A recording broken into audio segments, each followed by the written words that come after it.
Good morning, good afternoon and good evening. जो भी friends इस लेक्चर को जिस समय भी देख रहे हैं उनको मेरी वो विशेष। फ्रेंड्स, हम लोग ने चैप्टर नंबर 1 स्टार्ट किया था और चैप्टर नंबर 1 में जो पहला यूनिट था उसको ख़त्म कर दिया। आज हम लोग जो स्टार्ट करने वाले हैं ना वो यूनिट नंबर 2, और जो सबसे इम्पॉर्टेंट यूनिट है इस चैप्टर की और सबसे लेंदी भी है ये यूनिट।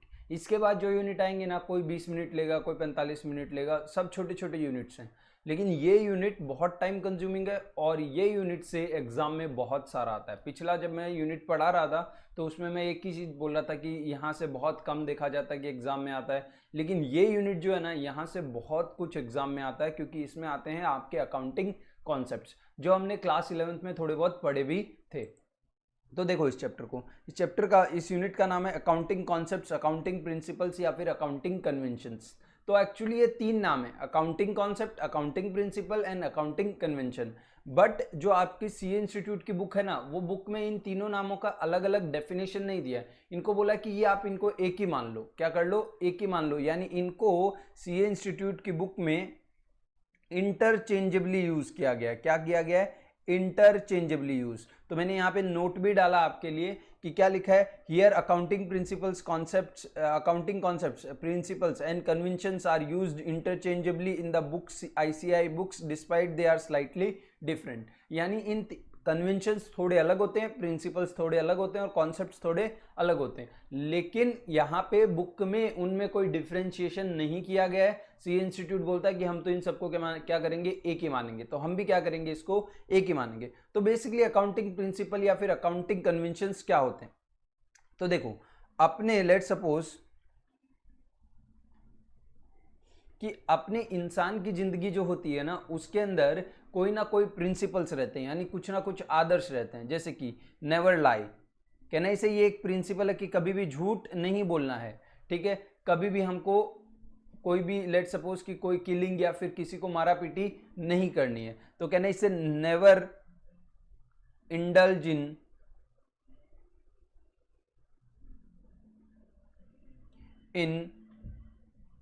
एनी क्राइम, यानी कोई क्रिमिनल एक्टिविटी में हमें नहीं इंडल्ज होना है। नेवर थेफ्ट, यानी कभी भी हमें चोरी नहीं करनी है। ये सब कुछ प्रिंसिपल्स हैं किसके? हमारी जिंदगी जीने के, इंसान की जिंदगी जीने के। लेकिन ये प्रिंसिपल्स के साथ प्रॉब्लम एक है कि नॉट एवरीबडी फॉलोज देम।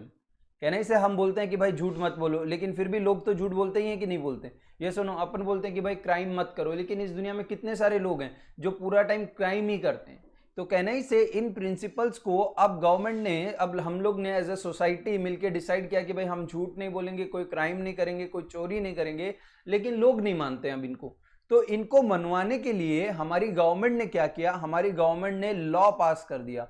हमारी गवर्नमेंट ने क्या कर दिया? लॉ बना दिया। जैसे कि एग्जाम्पल के तौर पे सीआरपीसी, ठीक है, क्रिमिनल प्रोसीजर कोड। तो क्रिमिनल प्रोसीजर कोड में क्या है कि गवर्नमेंट ने लिख दिया कि भाई अगर आप ये क्राइम करोगे ना तो आपको ये सजा होगी, ताकि लोग कम से कम सजा से डरें और ये जो प्रिंसिपल्स हैं इनको फॉलो करवा सकें। तो इसके लिए क्या बनाए गए? रूल्स बनाए गए, या फिर हम ऐसा बोल सकते हैं कि लॉ बनाया गया। In a same line, on a same line, accounts के अंदर भी ऐसा ही होता है कि कुछ अकाउंटिंग प्रिंसिपल्स होते हैं। क्या होते हैं? कुछ अकाउंटिंग प्रिंसिपल्स होते हैं। अब क्या प्रिंसिपल्स होते हैं अकाउंटिंग में? कि भाई आपका अकाउंट्स जो है वो कभी मैनिपुलेट नहीं करना है, यानी आपके जितने प्रॉफिट है उतने ही बताओ, आप मैनिपुलेट करके कम ज्यादा प्रॉफिट मत बताओ। आप अपने अकाउंट्स को ट्रू एंड फेयर रखो, यानी चीटिंग मत करो आप अपने अकाउंट्स में।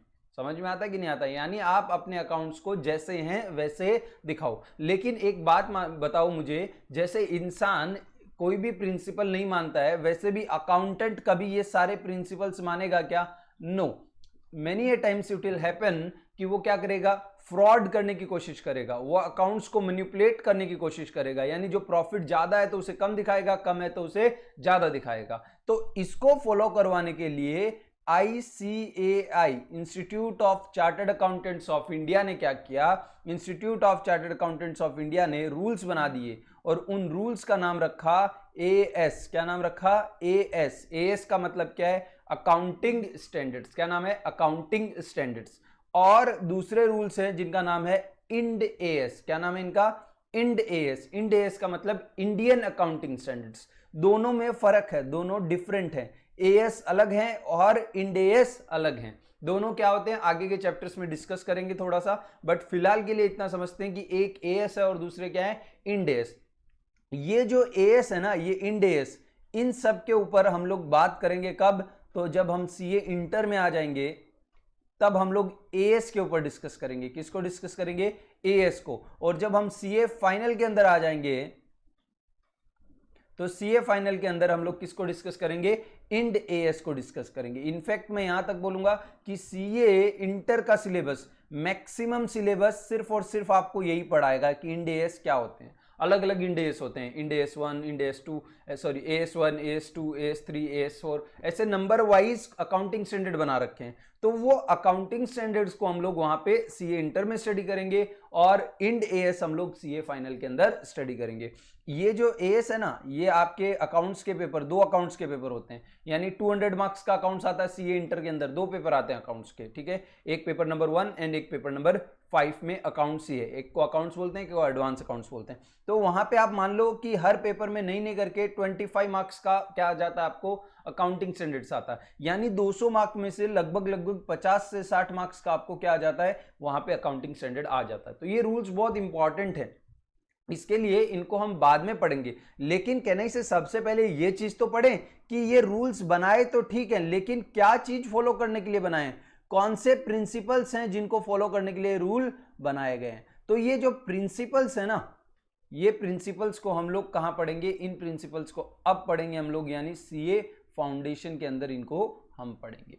तो चलो स्टार्ट करते हैं कि ये प्रिंसिपल्स, अभी आपको एक बेसिक आइडिया आ गया कि प्रिंसिपल्स क्या हैं। तो कहने से प्रिंसिपल्स वो चीज हैं जो बेसिकली कि हमारे अकाउंट्स फॉलो करने चाहिए, क्वालिटेटिव टूल्स हैं जिनको हमारे अकाउंट्स को क्या करना चाहिए, फॉलो करना चाहिए। तो अब देखो एक्चुअल में बुक की डेफिनेशन क्या दी है, इसमें बोला है it refers to certain assumptions and rules, यानी अकाउंटिंग कॉन्सेप्ट्स क्या हैं। अभी मैं यहां से आगे बोलूंगा अकाउंटिंग कॉन्सेप्ट बोलूंगा, मतलब क्या कि मैं अकाउंटिंग प्रिंसिपल की भी बात कर लिया, अकाउंटिंग कन्वेंशन की भी बात कर लिया, क्योंकि सब इंटरचेंजेबली यूज हो रहे हैं।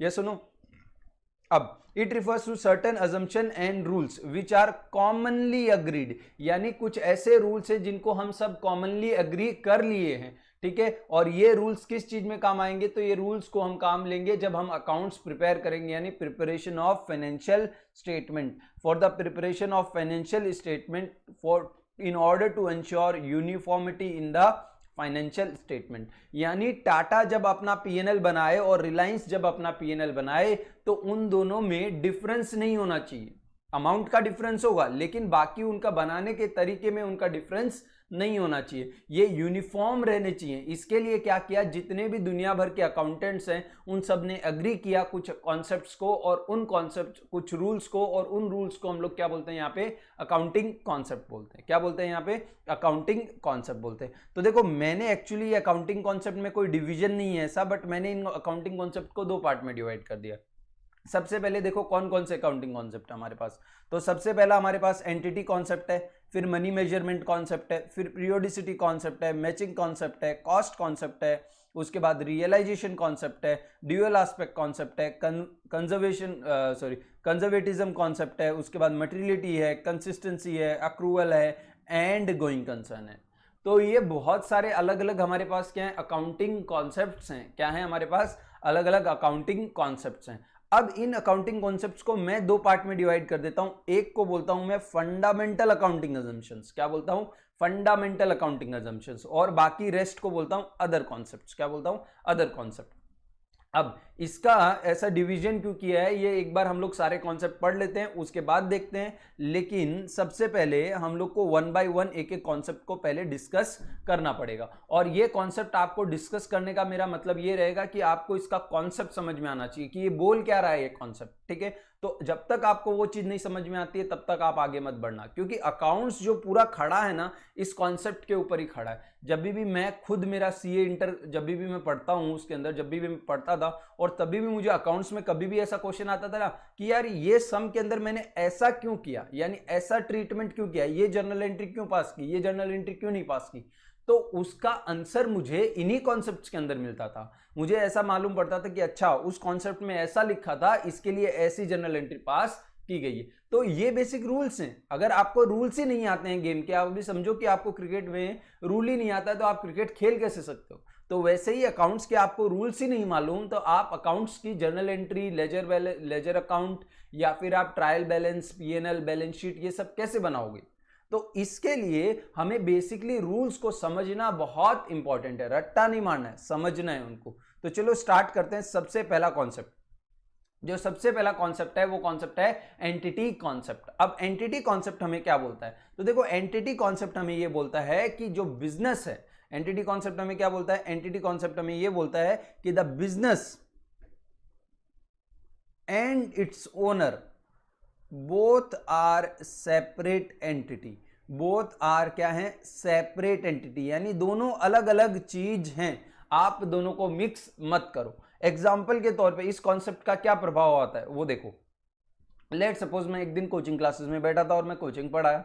कोचिंग पढ़ाने के बाद, कोचिंग क्लासेस के बाद एक स्टूडेंट आता है और वो स्टूडेंट बोलता है कि सर मेरा फीस 10,000 रुपीज। तो वो स्टूडेंट ने फीस दिया कितना, 10,000 रुपीज। तो कहने से ये 10,000 रुपीज क्या हो गया, मेरा इनकम हो गया। अब मैं ये 10,000 रुपीज अपने पॉकेट में डाला, मैं नीचे गया और नीचे मैंने देखा कि चलो कुछ अच्छा मिल रहा है मेरे को खाने को। तो मैं एक रेस्टोरेंट में गया और वहां पे मैंने कुछ खा लिया, खाना खा लिया let suppose.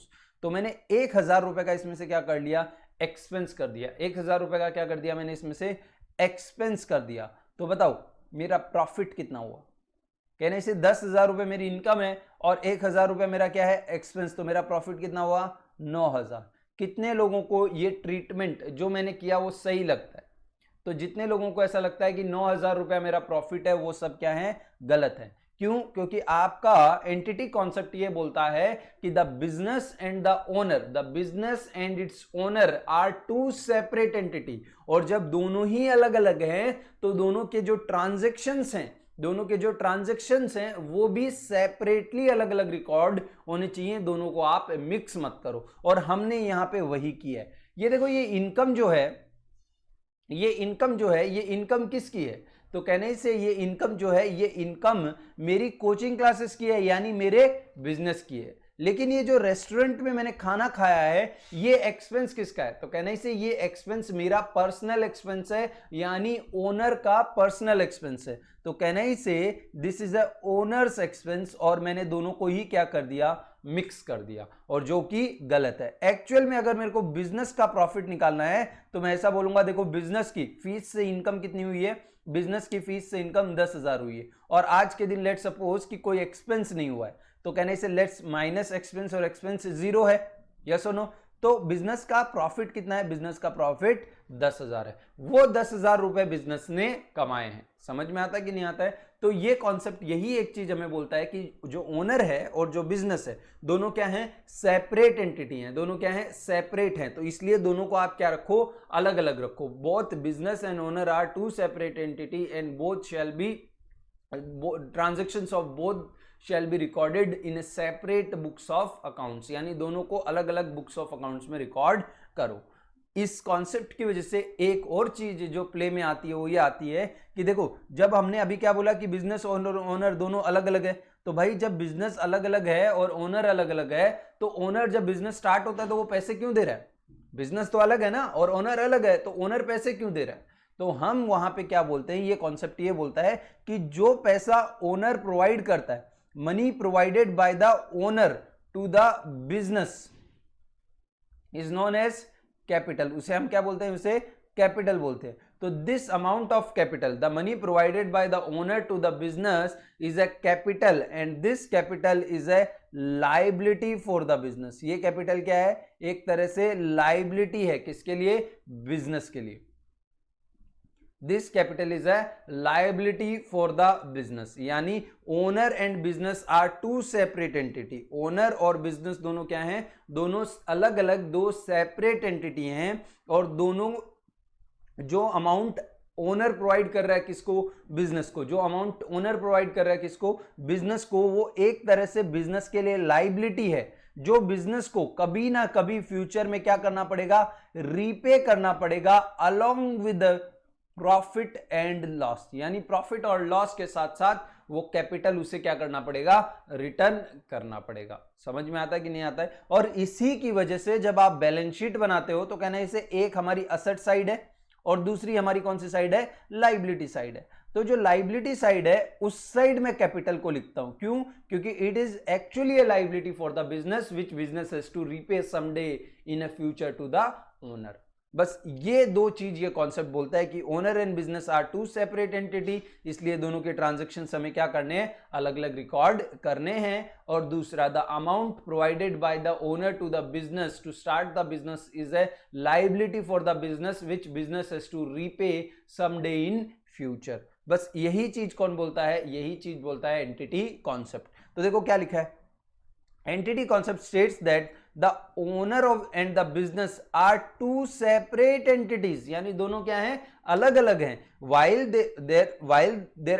while their transaction should be recorded in separate books of accounts, यानी जब हम उनकी अकाउंटिंग करेंगे तो हमें उनकी बुक्स, उनके ट्रांजैक्शंस को क्या करना है, अलग अलग बुक्स में रिकॉर्ड करना है। यानी ओनर के इनकम और एक्सपेंस अलग जगह रिकॉर्ड करो, बिजनेस के इनकम और एक्सपेंस अलग जगह रिकॉर्ड करो। तो जब भी आप अकाउंटिंग करोगे आगे जाके, तो जब भी आप सोचोगे तो किसके पॉइंट ऑफ व्यू से सोचना, आपको बिजनेस के हिसाब से सोचना। आपको ये नहीं सोचना है ओनर के पास पैसा बढ़ेगा कि कम होगा, आपको ये सोचना है, आपको क्या सोचना है, आपको ये सोचना है कि भाई मेरे बिजनेस के पास पैसा बढ़ेगा कि कम होगा। तो आपका सब कुछ किसके पॉइंट ऑफ व्यू से सोचा जाएगा, बिजनेस के पॉइंट ऑफ व्यू से। This concept is also known as separate entity concept या सेपरेट लीगल एंटिटी कॉन्सेप्ट। तो ये कॉन्सेप्ट का एक दूसरा नाम है, सेपरेट एंटिटी कॉन्सेप्ट बोल सकते हो या फिर सेपरेट लीगल एंटिटी कॉन्सेप्ट भी बोल सकते हो।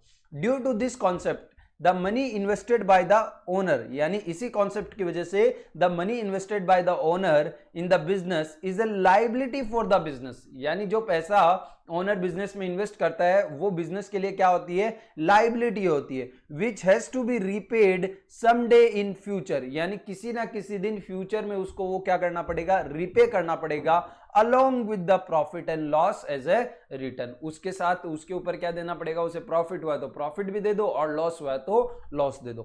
therefore owners capital is shown on a liability side of a balance sheet। बस ये कॉन्सेप्ट में इतना ही आपको समझने की जरूरत है। समझ में आता है कि नहीं आता है, कितने लोग को, सबको? ओके तो ये कॉन्सेप्ट, एंटिटी कॉन्सेप्ट, दो चीज, पहला क्या, ओनर और बिजनेस दोनों अलग अलग है तो दोनों के ट्रांजैक्शन अलग अलग रिकॉर्ड करो, and the money provided by the owner to the business is a liability for the business which business has to repay someday in future. अब नेक्स्ट कॉन्सेप्ट हमारा आता है, वो आता है मनी मेजरमेंट कॉन्सेप्ट। कौन सा कॉन्सेप्ट आता है, मनी मेजरमेंट कॉन्सेप्ट। अब मनी मेजरमेंट कॉन्सेप्ट क्या बोलता है, तो ये कॉन्सेप्ट ऐसा बोलता है कि भाई आपके बिजनेस के अंदर, मनी मेजरमेंट कॉन्सेप्ट क्या बोलता है, in your business there are lot of transactions and events. क्या है, बहुत सारे ट्रांजैक्शंस होते हैं और बहुत सारे इवेंट्स होते हैं। अब आप इन ट्रांजैक्शंस और इवेंट्स को दो वे में क्लासिफाई कर सकते हो। दो तरह के आपके इवेंट्स होते हैं बिजनेस के अंदर और दो तरह के आपके ट्रांजैक्शंस होते हैं। एक तो वो जो आपके इकोनॉमिक नेचर के हैं, कौन से नेचर के हैं, इकोनॉमिक नेचर के हैं, और दूसरे वो जो नॉन इकोनॉमिक नेचर के हैं। अब दोनों में फर्क क्या है, तो जिसमें मनी इन्वॉल्व है, यानी those transactions which are in monetary terms, यानी पैसे के टर्म्स में हो रहे हैं, वो सब क्या हैं, हमारे इकोनॉमिक ट्रांजैक्शंस हैं। और वो ट्रांजैक्शन जो नॉन मॉनिटरी टर्म्स में हो रहे हैं वो सब क्या है हमारे, वो नॉन इकोनॉमिक ट्रांजैक्शंस हैं। अब एग्जांपल दे सकते हो नॉन मॉनिटरी ट्रांजैक्शंस का, तो कहना है इसे रेजिग्नेशन ऑफ एमडी, सीईओ और अनदर इंपॉर्टेंट मैनेजरियल पोजीशन, यानी कंपनी के टॉप मैनेजमेंट में से कोई भी आदमी रिजाइन कर दे तो कहने से वो इंपॉर्टेंट ट्रांजैक्शन है। क्या है वो, इंपॉर्टेंट ट्रांजैक्शन है, लेकिन उस इंपॉर्टेंट ट्रांजैक्शन में कोई मनी इन्वॉल्व नहीं है। उस इंपॉर्टेंट ट्रांजैक्शन में क्या नहीं है, कोई भी मनी इन्वॉल्व, तो कोई भी मनी इन्वॉल्व नहीं है, इसके लिए क्या हो जाएगा, ये नॉन इकोनॉमिक ट्रांजैक्शन हो जाएगा। क्या हो जाएगा, नॉन इकोनॉमिक ट्रांजैक्शन हो जाएगा। समझ में आया। अब यहां पे मॉनिटरी ट्रांजैक्शंस के कौन से एग्जांपल, जैसे परचेस ऑफ गुड्स, कहने से गुड्स 10,000 रुपए के गुड्स परचेस किए, तो कहने से ये तो मनी के टर्म में है ना कि भाई 10,000 रुपए के गुड्स परचेस किए, 50,000 रुपए की सैलरी पे की, तो कहने से ये सब क्या है, मनी के टर्म्स में, और इसीलिए purchase of goods, payment of salary, ये सब क्या है, ये सब हमारे इकोनॉमिक ट्रांजैक्शंस हैं। क्या हैं, इकोनॉमिक ट्रांजैक्शंस हैं, या फिर आप इनको बोल सकते हो ये सब हमारे मॉनेटरी ट्रांजैक्शंस हैं। समझ में आता है कि नहीं आता है, कौन से ट्रांजैक्शंस हैं ये सब हमारे मॉनेटरी ट्रांजैक्शंस हैं। मालूम पड़ता है कि नहीं। तो अब ये कॉन्सेप्ट हमारा मनी मेजरमेंट कॉन्सेप्ट ये बोलता है कि आपको सिर्फ और सिर्फ यही ट्रांजैक्शंस रिकॉर्ड करने हैं, आपको ये वाले ट्रांजैक्शंस रिकॉर्ड नहीं करने। यानी मनी मेजरमेंट कॉन्सेप्ट हमें ये बोलता है कि only those transaction which can be expressed in terms of money, यानी जो ट्रांजैक्शन मनी के रूप में बोले जा सके उन्हीं ट्रांजैक्शंस को आपको बुक्स ऑफ अकाउंट्स में रिकॉर्ड करना है। And those transactions which can not be expressed in terms of money, जैसे कि रेजिग्नेशन बाय सीईओ, ठीक है। तो जैसे एक कंपनी है जिसका नाम सुना होगा आप सब लोग ने, वो है इन्फोसिस। कौन सी कंपनी है, इन्फोसिस। तो इन्फोसिस के जो चेयरमैन थे नारायण मूर्ति, ठीक है, जब उन्होंने रिजाइन किया था, it was a very important transaction. उन्होंने रिजाइन क्यों किया, क्योंकि उनका उम्र हो गया अभी, ठीक है, उनको रिटायरमेंट लेना था कंपनी से, तो इसलिए उन्होंने रिजाइन कर दिया। तो he was one of the most important person in the company, क्योंकि जब से कंपनी चालू हुई है तब से लेके इस पोजीशन तक कंपनी को कोई लाने वाला था तो वो नारायण मूर्ति थे। तो जब उन्होंने रिजाइन किया तो it was a very important transaction or event for the company, but company इसको मनी के टर्म्स में क्या बोले। अभी नारायण मूर्ति ने रिजाइन कर दिया, क्या बोले, कंपनी लॉस हुआ, प्रॉफिट हुआ, कितने का हुआ, क्या बोलेगी कंपनी। तो कहने से ये ट्रांजैक्शन मनी के टर्म में एक्सप्रेस करना बहुत मुश्किल था, इसके लिए ये ट्रांजैक्शन नॉन इकोनॉमिक ट्रांजैक्शन था। इवन दो ये ट्रांजैक्शन बहुत इंपॉर्टेंट है बिजनेस के लिए, लेकिन इसको अगर आप मनी के टर्म्स में एक्सप्रेस नहीं कर सकते तो इसको आप रिकॉर्ड भी अकाउंट्स में नहीं कर सकते। और ऐसा कौन बोलता है, ऐसा बोलता है मनी मेजरमेंट कॉन्सेप्ट, बोलता है कि सिर्फ मनी के टर्म्स वाले ट्रांजैक्शन रिकॉर्ड करो, वो ट्रांजैक्शन जो मनी के टर्म्स में नहीं हो सकते उसको रिकॉर्ड मत करो। ऐसा कौन बोलता है, कौन बोलता है ऐसा, मनी मेजरमेंट कॉन्सेप्ट। तो अब बोलेंगे कुछ लोग यहां पे बोलेंगे, सर अगर नॉन इकोनॉमिक ट्रांजैक्शंस रिकॉर्ड नहीं होंगे, जैसे कि आपने बोला रेजिग्नेशन ऑफ नारायण मूर्ति, ठीक है, अब resignation of Narayana Murthy is a very important transaction, तो ये तो हमारा अकाउंट्स कहने से हमको थोड़ा सा डाइवर्ट कर रहा है और कुछ अधूरी इंफॉर्मेशन नहीं दे रहा है, कहने से कंप्लीट इंफॉर्मेशन नहीं दे रहा है। ये बहुत, अगर मैं कंपनी में लेट सपोज इन्फोसिस का शेयर खरीदना चाहता हूं तो मेरे लिए ये इंफॉर्मेशन बहुत जरूरी है कि इन्फोसिस का जो चेयरमैन है उसने रिजाइन किया है कि नहीं किया है। अगर मेरे को मालूम पड़ता है नारायण मूर्ति रिजाइन कर दिया तो मैं अभी इन्फोसिस के शेयर नहीं खरीदूंगा, क्योंकि मुझे नहीं मालूम भाई नया चेयरमैन आएगा वो कंपनी को कैसा चलाएगा, अच्छा चलाएगा, खराब चलाएगा, तो आई डोंट नो, तो इसलिए मैं नहीं खरीदूंगा। बट ये इंफॉर्मेशन मुझे अकाउंट्स तो प्रोवाइड ही नहीं करते हैं सर, तो कहने से अकाउंट्स में एक कमी आ जाती है इस कॉन्सेप्ट की वजह से कि ये क्वालिटी, बहुत सारी ऐसी इंपॉर्टेंट इंफॉर्मेशन जो हमको काम की हो सकती है वो हमें प्रोवाइड नहीं करने देता ये कॉन्सेप्ट। आपका जो आर्ग्यूमेंट है वो your argument is correct, but इस कॉन्सेप्ट में जब बहुत सारे अकाउंटेंट लोग हैं उन्होंने ये चीज एक्सेप्ट की है कि भाई इस कॉन्सेप्ट की एक कमी है, और ये कमी ये है कि ये बहुत सारे इंपॉर्टेंट ट्रांजैक्शन जो मनी के टर्म्स में नहीं होते उनको रिकॉर्ड नहीं करता है। बट इससे बेटर हमारे पास कोई दूसरा ऑप्शन भी नहीं है। आप बताओ, आप बोलते हो कि सर ये हमको रिकॉर्ड करना है रेजिग्नेशन ऑफ नारायण मूर्ति, तो आप कैसे रिकॉर्ड करोगे, वो प्रॉफिट है, लॉस है, इनकम है, एक्सपेंस है। अच्छा ये चलो आप डिसाइड भी कर लेते हो, ये चलो कि नारायण मूर्ति की वजह से लॉस हुआ, कितना आप अंदाजा थोड़ी ना लगा सकते हो कोई ट्रांजैक्शन का, और आपने अंदाजा लगा दिया लेट से 500 करोड़ का लॉस हुआ, क्या प्रूफ है 500 करोड़ का लॉस हुआ। तो कहना ही से कि ये ट्रांजैक्शंस को रिकॉर्ड करना बहुत मुश्किल काम हो जाता है, ये ट्रांजैक्शंस को रिकॉर्ड करना क्या हो जाता है, वेरी डिफिकल्ट। इसीलिए सब अकाउंटेंट ने बोला कि भले ही ये हमें कुछ नॉन मॉनिटरी ट्रांजैक्शंस की इंपॉर्टेंट इंफॉर्मेशन अकाउंट्स में नहीं लाने देता है, बट फिर भी हम लोग इस कॉन्सेप्ट को क्या करेंगे, फॉलो करेंगे, क्योंकि इससे बेटर कॉन्सेप्ट हमारे पास नहीं है। समझ में आता है कि नहीं आता है। दूसरा चीज, ये तो पहली चीज हुई इस ट्रांजैक्शन की, ये तो पहला चीज बोलता है। दूसरा चीज ये बोलता है, लेट सपोज कि मैं अभी कोचिंग क्लास पढ़ा रहा हूं, ठीक है, तो लेट सपोज कि मैं एक स्टूडेंट से 25,000 रुपीज फीस लेता हूं। कितना रुपए फीस लेता हूं, 25,000 रुपीज सीए फाउंडेशन का फीस लेता हूं। और लेट सपोज कि मेरे पास ऐसे टोटल 50 स्टूडेंट्स हो गए। कितने स्टूडेंट्स हो गए, 50 स्टूडेंट हो गए। तो कहने से बताओ मेरी टोटल इनकम कितनी हो गई, तो कहने से मेरी टोटल इनकम हो गई 12,50,000 रुपए। ये हिसाब तो तुम लोग रोज मेरी क्लास में बैठ के 12th में भी लगाते ही थे कि सर की क्लास में 40 बच्चे बैठे हैं, 25,000 के हिसाब से सर ने कितना कमा लिया। ठीक है, तो ये कैलकुलेशन तो तुमको आता है सबको। तो कहना ही से कि 25,000 रुपए 50 बच्चों से लूं तो 12,50,000 रुपए मैंने कमा लिए, बराबर है। क्या ये ट्रांजेक्शन मनी के टर्म में है? The answer is yes, this transaction is in terms of money, and रुपी मतलब मनी होता है ना। यस, तो this transaction will be recorded, यानी इस ट्रांजेक्शन को मैं क्या करूंगा? रिकॉर्ड करूंगा। क्या रिकॉर्डिंग करूंगा? तो एंट्री पास करूंगा cash account debit to sales account. कहने से मैं सर्विस सेल किया ना, मेरी टीचिंग की सर्विस सेल किया, तो मेरे लिए तो ये क्या हो गई? इनकम हो गई। तो मैं एंट्री पास करूंगा 12.5 lakh account debit, cash account debit 12.5 lakh से, और सेल्स अकाउंट क्रेडिट 12.5 लाख से।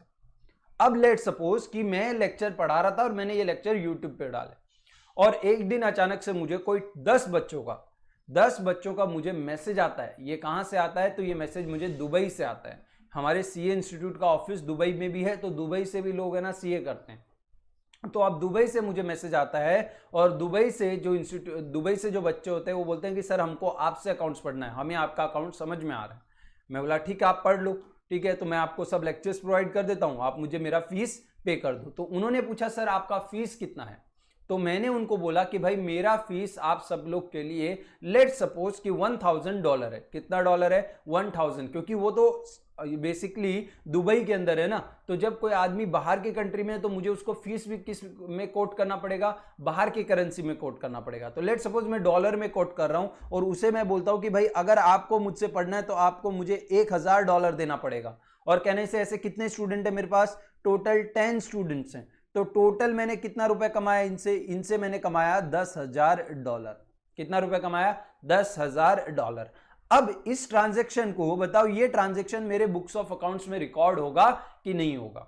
द आंसर इज कि ये ट्रांजैक्शन रिकॉर्ड होना चाहिए, क्योंकि आपके मनी मेजरमेंट कॉन्सेप्ट तो सिर्फ एक चीज बोलता है कि only those transactions which can be expressed in terms of money shell be recorded. तो कहने से ये डॉलर मतलब भी तो मनी ही होता है, हाँ या ना? डॉलर का मतलब भी क्या होता है? मनी ही होता है। तो इस ट्रांजैक्शन को भी हमें क्या करेंगे? रिकॉर्ड करेंगे, और हम एंट्री क्या पास करेंगे?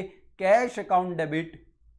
लेट सपोज ये सब ट्रांजैक्शन कैश में हो रहे हैं, बैंक में नहीं हो रहे हैं, ठीक है। तो एंट्री क्या पास करेंगे? Cash account debit to sales account. कितना लिखें? तो कहने से $10,000। $10,000। तो अब आप मेरे को बताओ, अगर मैं मेरा सेल्स अकाउंट बनाता हूं तो कहने से ऐसा बनेगा। ये मेरा सेल्स अकाउंट बन गया, यस और नो? सेल्स अकाउंट को मुझे यहां पे क्या करना है? क्रेडिट करना है। तो मैं यहां पे लिखूंगा बाय कैश। सेल्स अकाउंट को क्रेडिट कर दिया 12.5 लाख से, यस और नो? और यहां पे सेल्स अकाउंट को वापस क्रेडिट करना है, तो यहां पे वापस लिखूंगा बाय कैश। कितना? 10,000। तो बताओ मेरा टोटल सेल कितना हुआ? तो कहने से to balance brought down, balancing करेंगे तो इसका आएगा 12,60,000। अब ये 12,60,000 जो है ये क्या है भाई? ये रुपी है कि डॉलर है? ये रुपी है कि डॉलर है? कहने से डॉलर और रुपी को ऐसे ऐड कर सकता हूं क्या, जैसे मैंने किया है? कहने से ये तो पूरा का पूरा क्या हो जाएगा? गलत हो जाएगा। इसीलिए मनी मेजरमेंट कॉन्सेप्ट एक चीज और बोलता है, और ये बोलता है कि मनी का मतलब क्या है? तो मनी का मतलब है रूलिंग करेंसी। मनी का मतलब क्या है? मनी का मतलब ये कॉन्सेप्ट बोलता है कि रूलिंग करेंसी में आपको रिकॉर्ड करना है।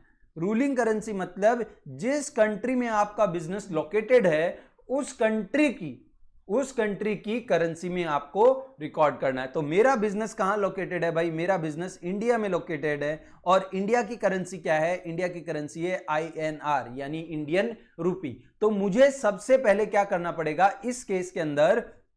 ये वाला तो ठीक है, कैश टू सेल्स, ये तो रुपी के टर्म्स में है, तो इसको तो मैं एज इट इज रिकॉर्ड कर दूंगा 12.5 लाख, 12.5 लाख। अब ये वाला जो ट्रांजैक्शन था जिसमें मैंने $10,000 कमाए थे, इसको पहले मुझे कन्वर्ट करना पड़ेगा रूलिंग करेंसी में, यानी करेंसी ऑफ इंडिया। तो मैं बोलता हूं कि भाई $1 जो होता है वो 70 रुपए का होता है। तो बताओ भाई $10,000 कितने के होंगे? तो कहने से मल्टीप्लाई बाय 70।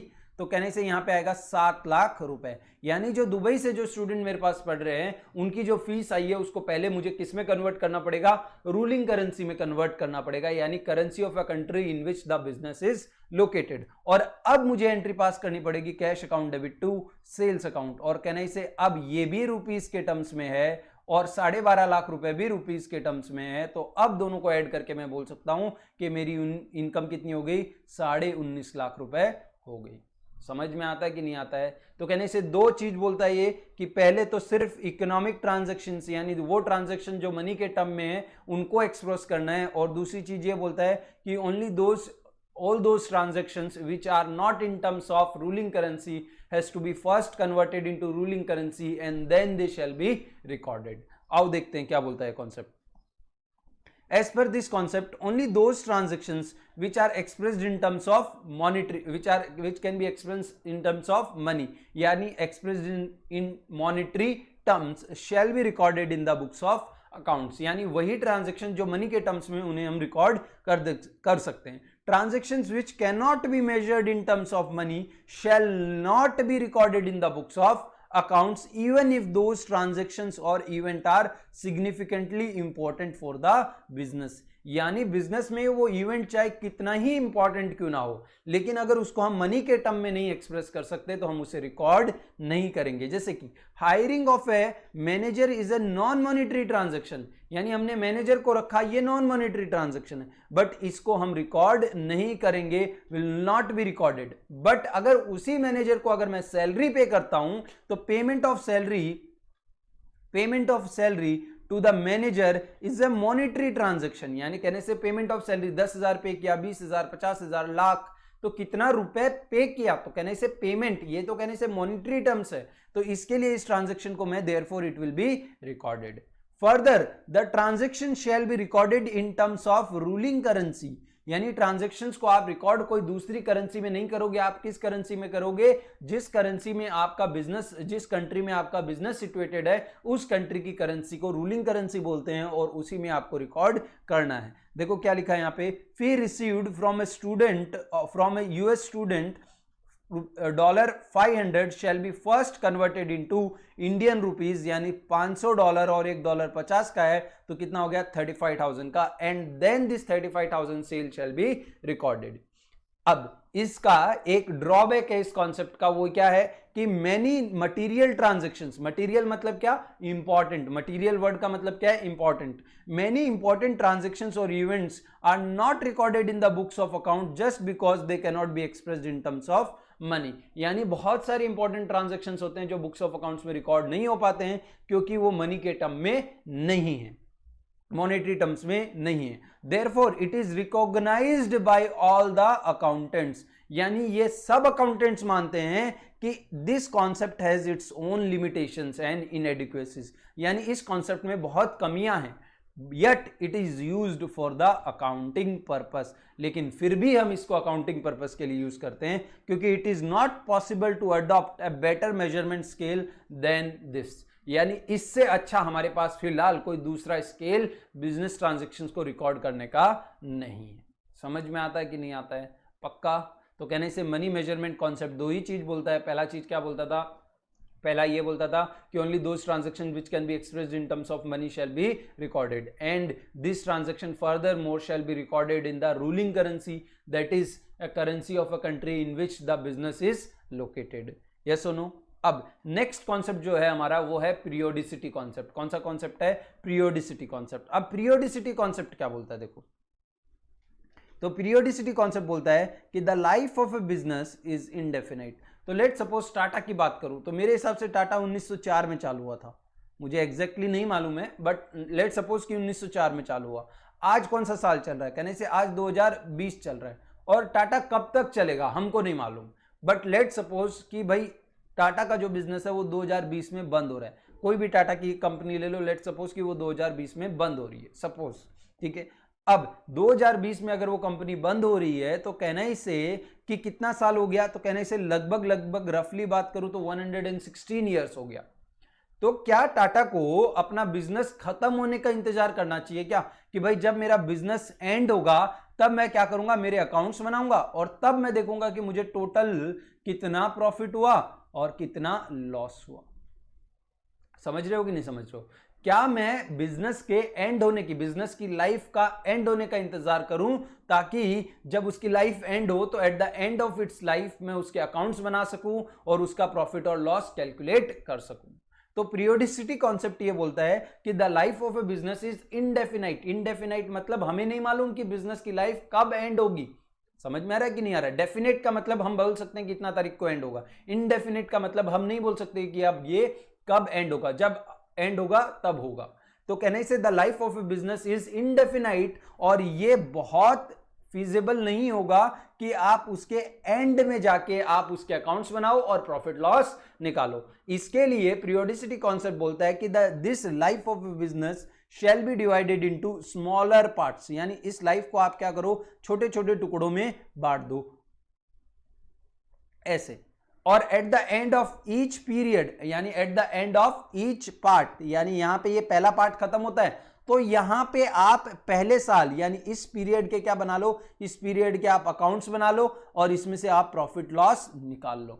जब दूसरा पीरियड खत्म हो तो वापस से आप अकाउंट्स बनाओ और पीएनएल निकाल लो। तो ये कॉन्सेप्ट ये बोलता है कि the life of a business shall be divided into smaller parts and at the end of each part, at the end of each period, you should calculate your profit and loss by drawing up the accounts। यानी accounts बना के आप अपने profit और loss निकाल लो। अब smaller part तो कितना स्मॉल भाई, तो आप चाहो तो इस लाइफ को एक एक साल का गैप में बांट सकते हो, यानी हर एक साल के बाद अपना प्रॉफिट लॉस आप निकालोगे। आप चाहो तो हाफ ईयरली कर लो, यानी आपको ईयरली नहीं करना, लेकिन आप क्या कर सकते हो इसकी जगह हाफ ईयरली, यानी हर 6 महीने बाद आप अपना प्रॉफिट और लॉस निकालोगे। उसके बाद आप चाहो तो क्वार्टरली निकाल लो, यानी हर 3 महीने बाद आपको प्रॉफिट लॉस निकालने तो वो कर सकते हो। आपको चाहिए तो आप मंथली निकाल लो। यानी पीरियोडिसिटी कॉन्सेप्ट ये नहीं बोलता कि कितना इंटरवल रखना आपको, स्मॉलर इंटरवल तो होना चाहिए बट कितना होना चाहिए वो नहीं बोलता है, बोलता आपको जो सुटेबल लगे ना वो रख लो। तो यूजुअली हम रखते हैं 1 ईयर, यूजुअली हम क्या रखते हैं 1 ईयर, बट बहुत सारी जगह हम क्वार्टरली भी फॉलो करते हैं, हाफ ईयरली भी फॉलो करते हैं। जैसे कि जितनी भी लिमिटेड कंपनी है, छोटे मोटे बिजनेस होते हैं, वो सब क्या करते हैं ईयरली निकालते हैं। ठीक है, जैसे पार्टनरशिप फर्म है तो वो अपना प्रॉफिट लॉस कब निकालेगी, साल खत्म होने के एंड में।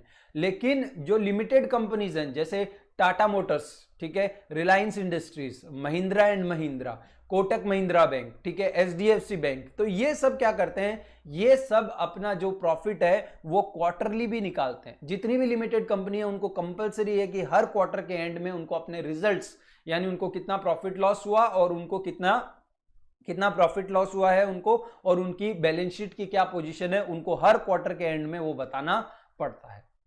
समझ में आता कि नहीं आता? तो आप चाहो तो क्वार्टरली भी करो, आप चाहो तो एनुअली भी करो। तो ये जो लिमिटेड कंपनी है उनको क्वार्टरली भी बताना पड़ता है, हाफ ईयरली भी बताना पड़ता है और एनुअली भी बताना पड़ता है। ठीक है, और बाकी जो छोटे बिजनेस है उनको सिर्फ एनुअली बताना पड़ता है, क्वार्टरली और हाफ ईयरली नहीं बताना पड़ता। तो इसके लिए आपका पीरियोडिसिटी कॉन्सेप्ट देखो क्या बोलता है यहां पे, your periodicity concept states that the life of a business is indefinite. Indefinite का मतलब क्या है कि हमें नहीं मालूम कि बिजनेस कितना साल चलेगा, and it is not feasible, यानी ये वाइबल नहीं है to wait for the end of a life of a business to prepare the accounts, कि हम बिजनेस का खत्म होने का इंतजार करें ताकि ये बिजनेस खत्म हो तो भाई हम इसके अकाउंट्स बना सकें।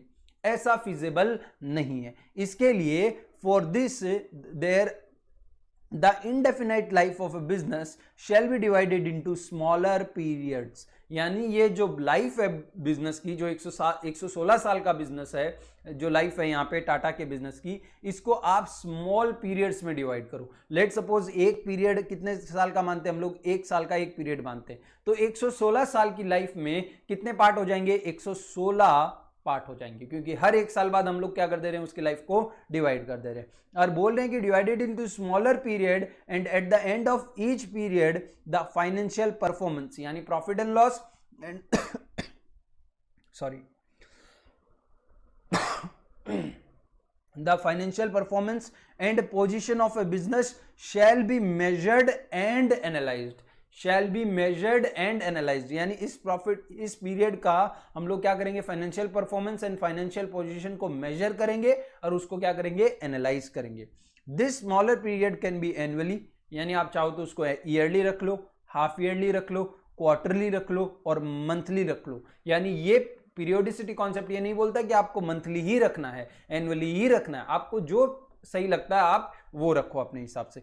Eight the end of the which account of the business are drawn, अगर आप हाफ ईयरली रखते हो तो हर 6 महीने बाद आपको क्या करने हैं, अपने बिजनेस के अकाउंट्स को उसके एंड में ड्रॉ करना है। दस drawing the accounts at the end of each accounting period and not at the end of a life, इसीलिए इसकी वजह से होगा क्या कि हम हमारे अकाउंट्स हर अकाउंटिंग पीरियड के एंड में बनाएंगे, ना कि हम लोग क्या करेंगे इसका, ना कि we will wait for the end of the life of a business, यानी बिजनेस खत्म होने का इंतजार नहीं करेंगे। इसको हम क्या बोलेंगे, पीरियोडिसिटी कॉन्सेप्ट। तो ये पीरियोडिसिटी कॉन्सेप्ट एक बार फटाफट समराइज करो, क्या बोलता है कि भाई बिजनेस की लाइफ बहुत लंबी होती है और इंडेफिनाइट होती है, और हमको कि उसका बिजनेस एंड हो और फिर हम उसके अकाउंट्स बनाएं, ये वाइबल नहीं है, हमारे लिए फिजिबल नहीं है। तो इसके लिए हम क्या कर दें, the life of a business, जो बिजनेस की लाइफ है उसको हम स्मॉलर पार्ट्स में क्या कर देते हैं, डिवाइड कर देते हैं, और at the end of each accounting period, यानी हर अकाउंटिंग पीरियड के एंड में हम उसकी फाइनेंशियल परफॉर्मेंस और पोजीशन को क्या करेंगे,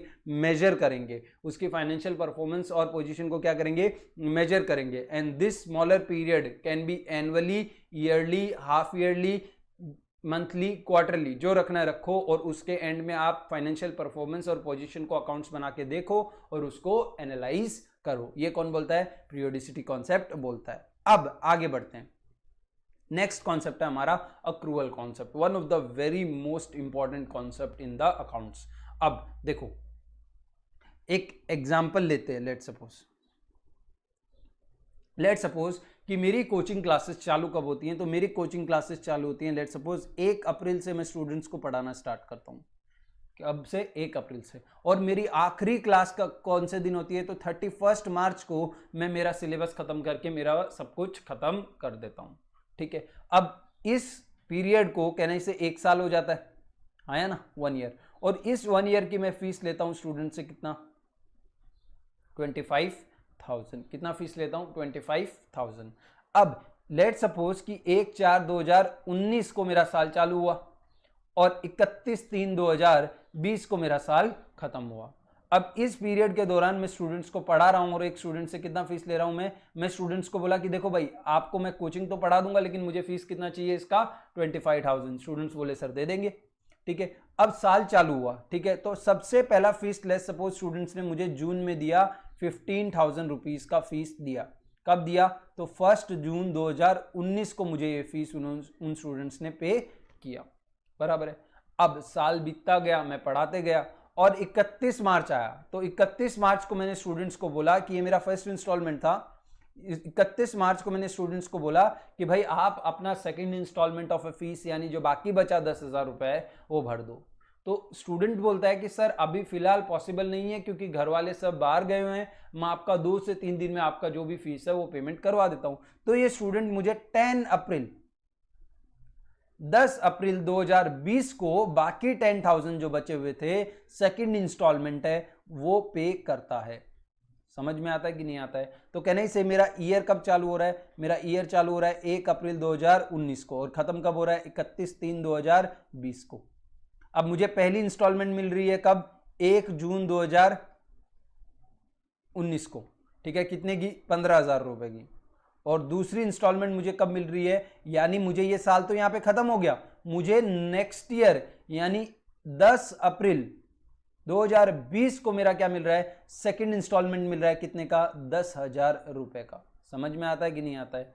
अब बताओ, ये कहने से 1 साल हो गया, ये साल को मैं बोलता हूं 1920। तो अगला साल कौन सा होगा, कहने से अगला साल होगा 2021। ये सुनो, तो बताओ मेरी इनकम कितनी हुई। लेट सपोज एक ही स्टूडेंट को मैंने पढ़ाया, मेरी इनकम कितनी हुई, 1920 की मेरी इनकम कितनी है, 15,000 रुपए है, 10,000 रुपए है कि 25,000 रुपए। 1920 की मेरी इनकम कितनी है। तो कितने स्टूडेंट बोलते हैं कि सर आपको 1920 यानी ये साल के अंदर आपको 15,000 रुपए रिसीव हुए हैं, तो आपकी इनकम कितनी हो गई, 15,000। कितने स्टूडेंट्स ऐसा मानते हैं? जो भी स्टूडेंट्स ये सोचते हैं कि भाई मेरे को फीस तो 15,000 ही रिसीव हुई ना ये साल में, और इसलिए मेरी इनकम कितनी हुई, 15,000 हुई, जितने भी स्टूडेंट ये सोचते हैं उन सबका सोचना गलत है।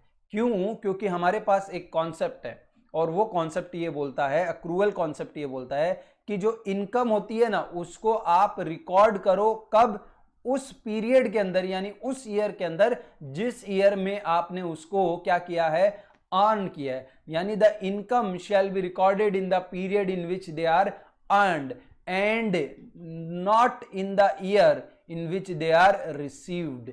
यानी इनकम को उस पीरियड में रिकॉर्ड करना चाहिए जिस पीरियड में अर्न कर लिया। अब एक बात बताओ, ये फीस मैंने अर्न कब की?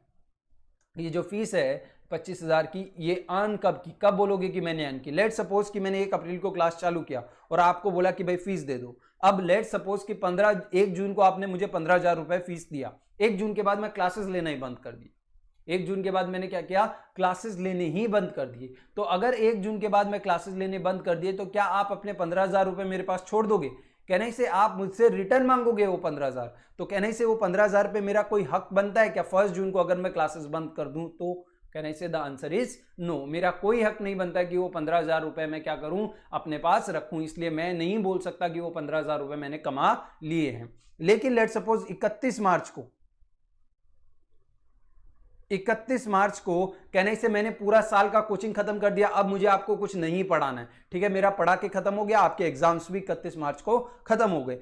अब कहने से जो 25,000 है इस पे मेरा अधिकार बनता है कि नहीं बनता है? मुझे ये पैसे मिलने चाहिए कि नहीं मिलने चाहिए? आपने दिए सिर्फ 15,000 है, लेकिन मुझे पूरे 25 मिलने चाहिए कि नहीं मिलने चाहिए? द आंसर इज यस, मुझे 15,000 25,000 पूरे के पूरे मिलने चाहिए, क्योंकि मैंने आपको पूरा साल पढ़ाया है। तो 31 मार्च को मैंने ये पैसे पे क्या कर लिया है, अर्न कर लिया। और अर्न का मतलब क्या है? जब मेरे पास पैसा रिसीव करने का राइट हो, when I have a right to receive the money then I can say that I have earn this income. मैंने क्या किया, इस पैसे को अर्न कर लिया। और ये अधिकार, राइट मुझे किस दिन मिलता है? 31 मार्च 2020 को मिल जाता है। तो कहने से 31 मार्च 2020 तक मैंने पूरा 25,000 कमा लिया है। इसके लिए पूरा 25,000 जो मेरा फीस है वो कब रिकॉर्ड होगा? वो 19-20 के अंदर की इनकम मानी जाएगी, ना कि 20-21 की इनकम मानी जाएगी। इसीलिए भले ये 10,000 मुझे अगले साल मिले, इससे मुझे कोई लेना देना नहीं है। मुझे तो सिर्फ इससे लेना देना है कि भाई मैंने इनकम कमाई कब है। इन अ सेम वे एक्सपेंस की बात करूं तो देखो, लेट सपोज कि मेरे इधर मैंने एक काम वाले को रखा है, ठीक है, जो रोज मेरे इधर सफाई करता है, और उसको महीने का मैं लेट सपोज कि 2,000 रुपया देता हूं, ठीक है। तो मैंने क्या सिस्टम रखा है? मैंने ऐसा सिस्टम रखा है कि भाई अगर मैं लेट सपोज कि मार्च के महीने में सफाई करवा रहा हूं, तो जो मार्च के मंथ की सैलरी है उसको मैं अगले महीने के यानी 10 अप्रैल को दूंगा, यानी अगले महीने की 10 तारीख को दूंगा। या सुनो, कब दूंगा? अगले महीने की 10 तारीख को उसको दूंगा। लेट सपोज मेरा नया बिजनेस है, तो मैंने अप्रैल में उससे काम करवाया, मई में काम करवाया, जून, जुलाई, अगस्त, सितंबर, अक्टूबर, नवंबर, दिसंबर, जनवरी, फरवरी और मार्च। ये सुनो, साल खत्म हो गया। कहना इसे इस साल का अप्रैल का पैसा मैंने मई में दिया, मई का पैसा मैंने जून में दिया, जून का जुलाई में, जुलाई का अगस्त में, अगस्त का सितंबर, सितंबर का अक्टूबर, and so on and so forth. ये सुनो, ऐसे ही मैं पेमेंट कर रहा हूं कि नहीं कर रहा हूं? यस। तो कहने से मैंने इस साल के एंड होते होते कितने पेमेंट कर दिए? एक कहने से मैंने पहला पेमेंट मई में किया, दूसरा जून, जुलाई, अगस्त, सितंबर, अक्टूबर, नवंबर, दिसंबर, जनवरी, फरवरी एंड मार्च। कहने से टोटल मैंने कितने पेमेंट किए? 11 पेमेंट कर दिए। कितने पेमेंट कर दिए? 11। तो कहने से हर महीने अगर मैं 2,000 रुपया पे किया हूं तो टोटल मैंने इसको कितना पेमेंट कर दिया? 22,000 रुपए का पेमेंट कर दिया। बट एक बात बताओ आप मुझे कि मैंने उससे काम कितने महीने करवाया? तो कहने से मैंने काम तो उससे अप्रैल में भी करवाया, उससे मई में भी करवाया, जून में भी करवाया, और सारे 12 महीने काम करवाया। मैंने काम कितने महीने करवाया? उससे 12 मंथ्स काम करवाया। तो कहने से मुझे सैलरी, मैंने खर्च, वो सैलरी कितने महीने की मांगेगा? मैंने दी कितनी अभी तक? 11 की दी है, लेकिन वो मांगेगा कितने महीने की? 12 महीने की मांगेगा। क्यों? क्योंकि उसने काम कितने महीने का किया है? 12 महीने का। भले मैं उसको 10 दिन लेट दूं, बट वो लेगा तो पूरे 12 महीने की। तो कहने से जो मेरा एक्सपेंस है ना, वो 12 महीने का है, ना कि 11 महीने का। मैंने सैलरी पेमेंट कितना किया है? सैलरी का पेमेंट मैंने सिर्फ कितना किया है? 11 महीने का किया, लेकिन जो सैलरी का मेरा टोटल एक्सपेंस है वो कितने महीने का है? वो 12 महीने का है। यानी 12 महीने के हिसाब से 2,000 बात करूं तो 24,000 का सैलरी हो जाता है। तो इसके लिए इवन दो 2000 में अगले साल पे करूंगा, यानी अगले महीने यानी अप्रैल में पे करूंगा, कि जो कि अगले साल में आ जाता है, लेकिन फिर भी वो मेरा एक्सपेंस तो इसी पीरियड का गिनाएगा। और इसीलिए याद आता है आपको, तो हम लोग ऐसा पीएनएल बनाते थे, वहां पे ऐसा लिखते थे टू सैलरी, याद आता है 11th स्टैंडर्ड में, यहां पे लिखते थे 22,000 की salary plus salary outstanding. Salary outstanding का मतलब क्या होता है कि भाई सैलरी देनी तो है बट दी नहीं है, यानी काम तो करवा लिया लेकिन दिया नहीं है, इसीलिए उसको हम इस साल का हमारा एक्सपेंस बढ़ा के हम लोग यहां पे कितना लिख देते हैं, 24,000 लिख देते थे। तो जो आउटस्टैंडिंग सैलरी होता था, प्रीपेड एक्सपेंस होता था, प्रीपेड इनकम्स होती थी, वो सारी किस वजह से आती थी, इस कॉन्सेप्ट की वजह से आती थी कि भाई इस साल का एक्सपेंस है लेकिन आपने अभी तक पे नहीं किया इसलिए रिकॉर्ड नहीं हुआ है, तो भी उसको अपने एक्सपेंस को बढ़ा दो क्योंकि वो इस साल का एक्सपेंस है। समझ में आता कि नहीं आता है? तो अक्रूवल कॉन्सेप्ट एक सिंपल सी चीज बोलता है, the incomes shall be recorded, incomes shall be recorded in the period in which they are earned, यानी उस पीरियड में रिकॉर्ड करो जिस पीरियड में आपने उनको क्या किया है, earned, and not in the period, not in the period in which it is received, यानी उस पीरियड में मत रिकॉर्ड करो जिस पीरियड में आपने उसको रिसीव किया है। समझ में आता है कि नहीं आता है? और इसी हिसाब से एक्सपेंस की बात करता है, तो एक्सपेंस में बोलता है कि एक्सपेंस भी रिकॉर्ड करो आप किस पीरियड में, उस पीरियड में रिकॉर्ड करो जिस पीरियड में, जैसे इनकम के लिए हम वर्ड यूज करते हैं ना अर्नड, वैसे एक्सपेंस के लिए वर्ड यूज होता है incurred, in the period in which they are incurred, and not in the period, not in the period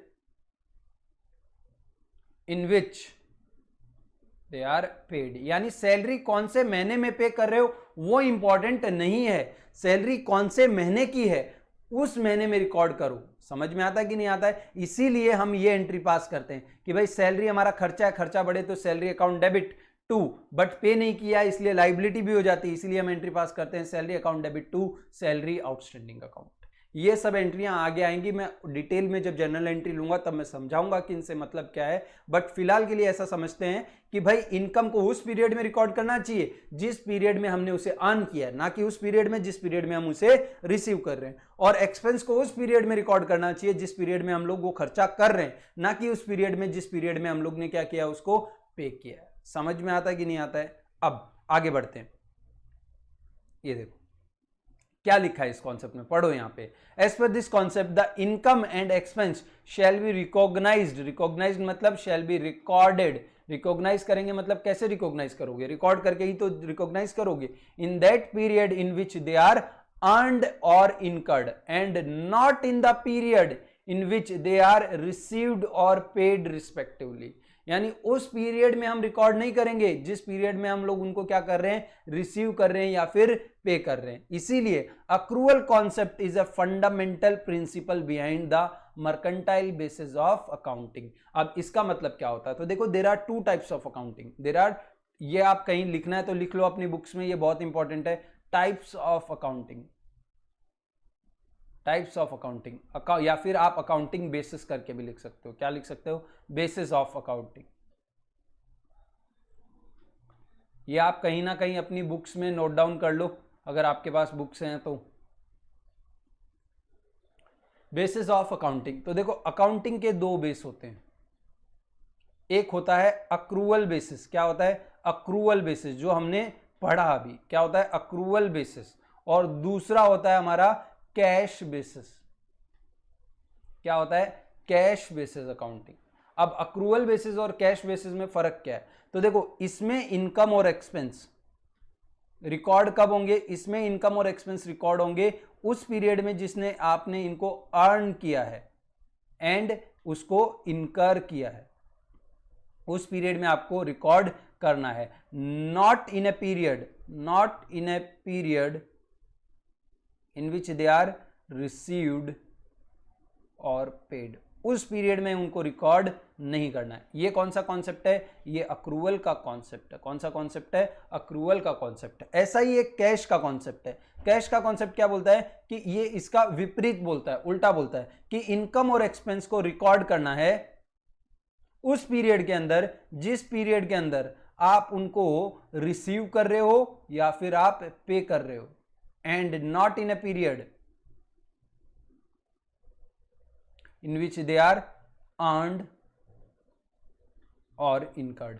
यानी जिस पीरियड में आप एक्सपेंस इनकर कर रहे हो ना, उस पीरियड में मत रिकॉर्ड करो। उस पीरियड में इनकम मत रिकॉर्ड करो जिस पीरियड में आपने उसको अर्न किया है, लेकिन आप उनको उस पीरियड में रिकॉर्ड करो जिस पीरियड में आप उनको रिसीव कर रहे हो और पे कर रहे हो। ऐसा कौन बोलता है? ऐसा कैश बेसिस ऑफ अकाउंटिंग बोलता है। कौन सा basis? Cash basis of accounting. तो दो टाइप ऑफ अकाउंटिंग होती है, एक अक्रूवल होती है और इस अक्रूवल को ही हम क्या बोलते हैं? इसको ही हम मर्केंटाइल बेसिस ऑफ अकाउंटिंग भी बोलते हैं। क्या बोलते हैं? Mercantile basis of accounting. तो ये इसी का नाम है। तो जो मर्केंटाइल बेसिस ऑफ अकाउंटिंग है वो अक्रूवल कॉन्सेप्ट पे बेस्ड है। किस पे बेस्ड है? अक्रूवल कॉन्सेप्ट पे बेस्ड है। अब बोलोगे सर हम कौन सा फॉलो करते हैं? तो मोस्टली 90% ऑफ द टाइम हम लोग ये फॉलो करते हैं अकाउंट्स के अंदर। लेकिन जो स्मॉल बिजनेसेस होते हैं, कौन से? जो स्मॉल बिजनेसेस होते हैं वो क्या फॉलो करते हैं? वो कैश बेस। अभी एक पान के गल्ले वाले को आप पूछते हो तो कहने से पान के गल्ले वाला थोड़ी ना हिसाब रखता है कि ये पान मैंने कब बेचा था और इसका मैं कब रिकॉर्डिंग करूं। वो तो कहने से सिंपल हिसाब रखता है, जिस महीने पैसा आ जाए उस महीने रिकॉर्ड कर ले। वैसे ही अगर आप धोबी की बात करोगे, यानी जो अपने घर पे सामान लेने आता है ना, स्त्री वाला, ठीक है, उसकी बात करोगे तो वो इनकम कब रिकॉर्ड करता है? कहने से जब उसको कोई पैसा दे दे, वो बोलेगा कि इस साल की मेरी इनकम इतनी है या फिर ये महीने की मेरी इनकम इतनी है। अब वो ये थोड़ी ना देखेगा कि भाई चलो मैंने 300 कपड़ों को आयन किया था, 150 कपड़ों को पिछले महीने किया था, 150 कपड़ों को ये महीने किया है और मुझे टोटल पैसा मिला है, तो आधा पैसा पिछले महीने का, आधा पैसा इस महीने का। इतना हिसाब करेगा तो वो आयन कब करेगा? तो जो स्मॉल बिजनेस होते हैं वो usually cash basis of accounting follow करते हैं, और जो मीडियम और लार्ज स्केल बिजनेस होते हैं वो यूजुअली क्या करते हैं? वो accrual basis of accounting follow करते हैं। क्या आपको एक फैक्ट मालूम है कि जो इंडियन रेलवेज है, कौन सा? इंडियन रेलवे कोई कंपनी ही नहीं है, ये मिनिस्ट्री है। इंडियन रेलवे कोई कंपनी नहीं है, ये क्या है? मिनिस्ट्री है। बट कहने से ये भी तो इकोनॉमिक एक्टिविटी करता है। हमसे कहने से ट्रेन का भाड़ा लेता है, फिर ट्रेन चलाता है, सैलरी पे करता है। तो कहने से they are also doing economic activity, इसलिए ये भी उसकी अकाउंटिंग तो करते होंगे। तो जो इंडियन रेलवे है, जो वो अपनी अकाउंटिंग किस बेसिस पे रखता है? इंडियन रेलवे अपनी अकाउंटिंग कैश बेसिस पे रखता है। और इसने कुछ साल पहले institute of chartered accountants of India की मदद लेके अभी ये बोला है कि अब धीरे धीरे हम लोग हमारी अकाउंटिंग का जो बेसिस है वो कैश बेसिस को छोड़ के हम उनको अक्रूवल बेसिस पे करेंगे। यानी ये कहना क्या चाहते हैं कि लेट सपोज कि मैं ट्रेन में ट्रेवल करना चाहता हूं in the month of May. कब मैं ट्रेवल करना चाहता हूं? मई 2020 के अंदर मुझे ट्रेन में ट्रेवल करना है। अब मैंने मेरी टिकट बुक करवा ली है मार्च 2020 के अंदर, और मैंने let suppose total Indian railway को 1000 रुपए का पेमेंट किया है। तो आपके हिसाब से लॉजिक से बताओ कि क्या ये इंडियन रेलवे की मार्च की इनकम है कि ये इंडियन रेलवे की मई की इनकम होनी चाहिए? तो कहने से अक्रूवल कॉन्सेप्ट के हिसाब से देखूं तो अक्रूवल कॉन्सेप्ट बोलता है कि जिस पीरियड में आप इनकम अर्न कर लो उस पीरियड में आपके ये क्या हो जाएंगे? इनकम हो जाएंगे। तो कहने से जिस दिन मुझे इंडियन रेलवे ट्रेन में सफर करवा देगा, मुझे मेरी डेस्टिनेशन पे पहुंचा देगा, उस दिन इंडियन रेलवे ये 1000 रुपए अर्न कर लेगा। भले उसने ले मुझसे मार्च में ही लिए, लेकिन उसको राइट टू रिसीव कब मिलेगा? जब मेरी जर्नी खत्म हो जाएगी तब। तो कहने से मई में इंडियन रेलवे इन पैसों को क्या कर रहा है? अर्न कर रहा है। लेकिन रिसीव कब कर रहा है? मार्च के अंदर ही रिसीव कर ले रहा है। तो अगर Indian railway cash basis follow करता है तो ये उसकी मार्च की इनकम गिनी जाएगी। लेकिन अगर इंडियन रेलवे कौन सा सिस्टम फॉलो करता है? अक्रूवल बेसिस फॉलो करता है, तो उस केस में ये उसकी मई की इनकम को गिना जाएगा। समझ में आता है कि नहीं आता है? पक्का? तो ये क्या है? दो बेसिस ऑफ अकाउंटिंग है। इसीलिए जब आपको एग्जाम में क्वेश्चन आ सकता है ऐसा कि बताओ बेस्ड ऑन विच कॉन्सेप्ट, या mercantile basis of accounting is based on which concept, तो आपको बोलना है कि अक्रूवल कॉन्सेप्ट। और अक्रूवल कॉन्सेप्ट क्या बोलता है कि इनकम एक्सपेंस उस पीरियड में रिकॉर्ड करने चाहिए जिस पीरियड में हमने उनको अर्न और इनकर किया है, ना कि उस पीरियड में जिसमें हमने उनको पे या रिसीव किया है। नेक्स्ट यहां देखो क्या लिखा है। एक एग्जाम्पल दिया है, बोला कि राम एक प्रोफेशनल सिंगर है जिसको 1.5 लाख रुपए मिले 15 कॉन्सर्ट परफॉर्म करने। Mister Ram is a professional singer, receives 1,50,000 to perform 15 concerts to be organized in various cities. यानी अलग अलग सिटीज के अंदर उसके 15 कॉन्सर्ट होंगे और उन 15 कॉन्सर्ट के लिए उसको 1.5 लाख रुपए मिला है। He performed 8 concert in March 2019 and 7 concerts in April 2019। तो मार्च और अप्रैल में उसने कॉन्सर्ट फॉलो किए। तो देखो टोटल मनी उसको मिला 1.5 लाख रुपया और उसको टोटल कितने कॉन्सर्ट करने हैं, 15 कॉन्सर्ट। तो एक कॉन्सर्ट पर कॉन्सर्ट उसको कितने रुपए मिले, कहने से पर कॉन्सर्ट उसे मिले हैं 10,000 रुपए। तो उसने मार्च 2019 में और अप्रैल 2019 में कितने कॉन्सर्ट्स में प्ले किया, तो कहने से इसमें उसने 8 कॉन्सर्ट में परफॉर्म किया और यहां पे उसने 7 कॉन्सर्ट। तो एक कॉन्सर्ट का अगर उसे 10,000 रुपए मिल रहा है तो कहने से उसकी मार्च की इनकम कितनी होगी और अप्रैल की इनकम, तो उसकी अप्रैल की इनकम होगी 70,000 रुपया और मार्च की इनकम होगी 80,000 रुपया एज पर अक्रूवल कॉन्सेप्ट। भले ये सारा का सारा पैसा उसे मार्च में एडवांस में दे दिया तो भी इसकी इनकम तो हम कब गिनेंगे, मार्च में इतना गिनेंगे और अप्रैल में इतना गिनेंगे। क्यों, क्योंकि हम कौन सा अकाउंटिंग फॉलो करते हैं, अक्रूवल या फिर mercantile basis of accounting follow करते हैं। समझ में आता है कि नहीं आता है, पक्का। अब नेक्स्ट कॉन्सेप्ट, अगला कॉन्सेप्ट, ये बहुत इंपॉर्टेंट कॉन्सेप्ट है, ठीक है। ये कॉन्सेप्ट है मैचिंग रेवेन्यू कॉन्सेप्ट। कौन सा कॉन्सेप्ट है, मैचिंग रेवेन्यू कॉन्सेप्ट। अब मैचिंग रेवेन्यू कॉन्सेप्ट आपको क्या बोलता है, तो देखो matching revenue concept states that, matching revenue concept क्या बोलता है, matching revenue concept states that the income of particular period, the income of particular period shall be compared with the expense of that period only। तो आपको क्या है, जो सही profit और लॉस है वो मिल पाएगा, बस यही बोलता है कॉन्सेप्ट। लेट्स सपोज एग्जांपल लेते हैं, नया बिजनेस स्टार्ट किया है, तो कहने से नया बिजनेस स्टार्ट किया तो स्टार्टिंग में कुछ स्टॉक, ओपनिंग स्टॉक तो हमारे पास होगा नहीं, तो हमने नया बिजनेस स्टार्ट किया और हमने बिजनेस स्टार्ट करने के टाइम पे हमने लेट सपोज कि 10,000 यूनिट्स परचेस किए। कितने यूनिट्स परचेस किए, 10,000 यूनिट्स परचेस किए और एक यूनिट हमने 10 रुपए में परचेस किया। तो टोटल हमारा खर्चा कितना हो गया, कहने से टोटल खर्चा हमारा हो गया 1 लाख रुपया। कितना खर्चा हो गया, 1 लाख रुपए की परचेस हो गई हमारे बिजनेस में। अब उसके बाद हम लोग ने सेल्स किया, लेट सपोज इसमें से 6,000 यूनिट हमने क्या कर दिया, बेच दिए। और एक यूनिट को 10 रुपए में तो बेचेंगे नहीं, 10 रुपए में तो हमने खरीदा भाई, हम बेचेंगे कितने में इसको, तो कहने से लेट सपोज हमने इसको बेचा 20 रुपए में। कितने रुपए में बेचा, 20 रुपए में। तो कहने से टोटल मेरा सेल कितना हो गया, 1,20,000। 6,000 यूनिट मल्टीप्लाई बाय 20 रुपीज। तो मेरा टोटल प्रॉफिट कितना आया इस साल का, इस साल का प्रॉफिट आया 20,000। ये सुनो, यस। कितने लोग को लगता है कि ये आंसर सही है, 20,000 रुपए का प्रॉफिट सही है? तो जितने लोग को लगता है कि ये प्रॉफिट सही है वो सब लोग गलत है। द रीजन इज कि भाई देखो आप 10,000 रुपए का खर्चा किए, बराबर है, 10,000 यूनिट पे आपने 1 लाख रुपए का खर्चा किया, बट कहने से इस 10,000 यूनिट में से 6,000 यूनिट तो करंट ईयर में बिक गई। अब 4,000 जो यूनिट नहीं बिकी वो आप कब बेचोगे, तो कहने से जो 4,000 यूनिट है वो आप नेक्स्ट ईयर बेचने वाले हो भाई। तो कहने से ये जो 6,000 यूनिट है, 6,000 यूनिट, एक यूनिट कितने की है, 10 रुपए की है। तो कहने से इस साल का खर्चा तो सिर्फ 60,000 है, बाकी जो 4,000 यूनिट हैं उनको तो आप अगले साल बेचोगे, तो वो खर्चा कौन से साल के हो गए, नेक्स्ट ईयर का एक्सपेंस हो गए। कौन से ईयर का एक्सपेंस हो गए, नेक्स्ट ईयर का एक्सपेंस हो गए। और आप कहने से करंट ईयर का एक्सपेंस, ये करंट ईयर का एक्सपेंस है और ये नेक्स्ट ईयर का एक्सपेंस है, इन दोनों को मिलाते हो तो आपका कितना होता है, टोटल 1 लाख रुपीज होता है। आप इस 1 लाख रुपीज को कंपेयर कर रहे हो सिर्फ और सिर्फ करंट ईयर की सेल के साथ। कहने से जो नेक्स्ट ईयर का 4,000 का सेल है वो तो आपने इसमें काउंट ही नहीं किया। तो कहने से जो आपके एक्सपेंसेस हैं वो करंट ईयर के भी हैं और नेक्स्ट ईयर के भी हैं, लेकिन जो आपकी इनकम है 1,20,000 की, वो सिर्फ और सिर्फ करंट ईयर की इनकम है, क्योंकि करंट ईयर में आपने 6,000 यूनिट बेचे, कितने रुपए में, 20 रुपए में। समझ में आता है कि नहीं आता है? कहने से नेक्स्ट ईयर की इनकम आपने यहां पे कंसीडर नहीं की है, तो आप गलत मैचिंग कर रहे हो। आपको मैच करना चाहिए सिर्फ और सिर्फ करंट ईयर का एक्सपेंस एंड करंट ईयर की इनकम, यानी जिस साल की आप इनकम ले रहे हो आपको एक्सपेंस भी सिर्फ उसी साल के लेने, कोई दूसरे पीरियड, पिछले साल या अगले साल के एक्सपेंस उसमें नहीं आने चाहिए। अब आप इनको कंपेयर करके देखो, अब आप इनको कंपेयर करके देखो, तो कहने से करंट ईयर की इनकम, मेरी करंट ईयर की इनकम जो है वो है 1,20,000 रुपए की, और मेरा करंट ईयर का एक्सपेंस कितना है, तो करंट ईयर का एक्सपेंस है मेरा 60,000 रुपीज का।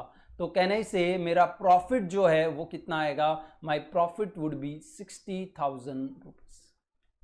समझ में आता कि नहीं आता है? और जब हमने कैलकुलेट किया था तब हमारा प्रॉफिट कितना आ रहा था, 20,000। कहने से ये प्रॉफिट गलत बता रहा था कि नहीं बता रहा था? The answer is yes. क्यों? क्योंकि हमने नेक्स्ट ईयर के एक्सपेंस को भी करंट ईयर में इंक्लूड कर लिया था, जो कि क्या है, गलत है। इसके लिए हमारा प्रॉफिट कितना आना चाहिए, 60,000 आना चाहिए। तो ये कॉन्सेप्ट सिंपल इतना ही चीज बोलता है, the income of this period shall be compared with the expense of this period only. The income of this period shall be compared with the expense of this period only to calculate the profit and loss. अब इसको हम accounts में कैसे करते हैं? तो कहने से देखो, ट्रेडिंग अकाउंट बनाएंगे हम लोग। तो क्या बनाएंगे, ट्रेडिंग अकाउंट बनाएंगे।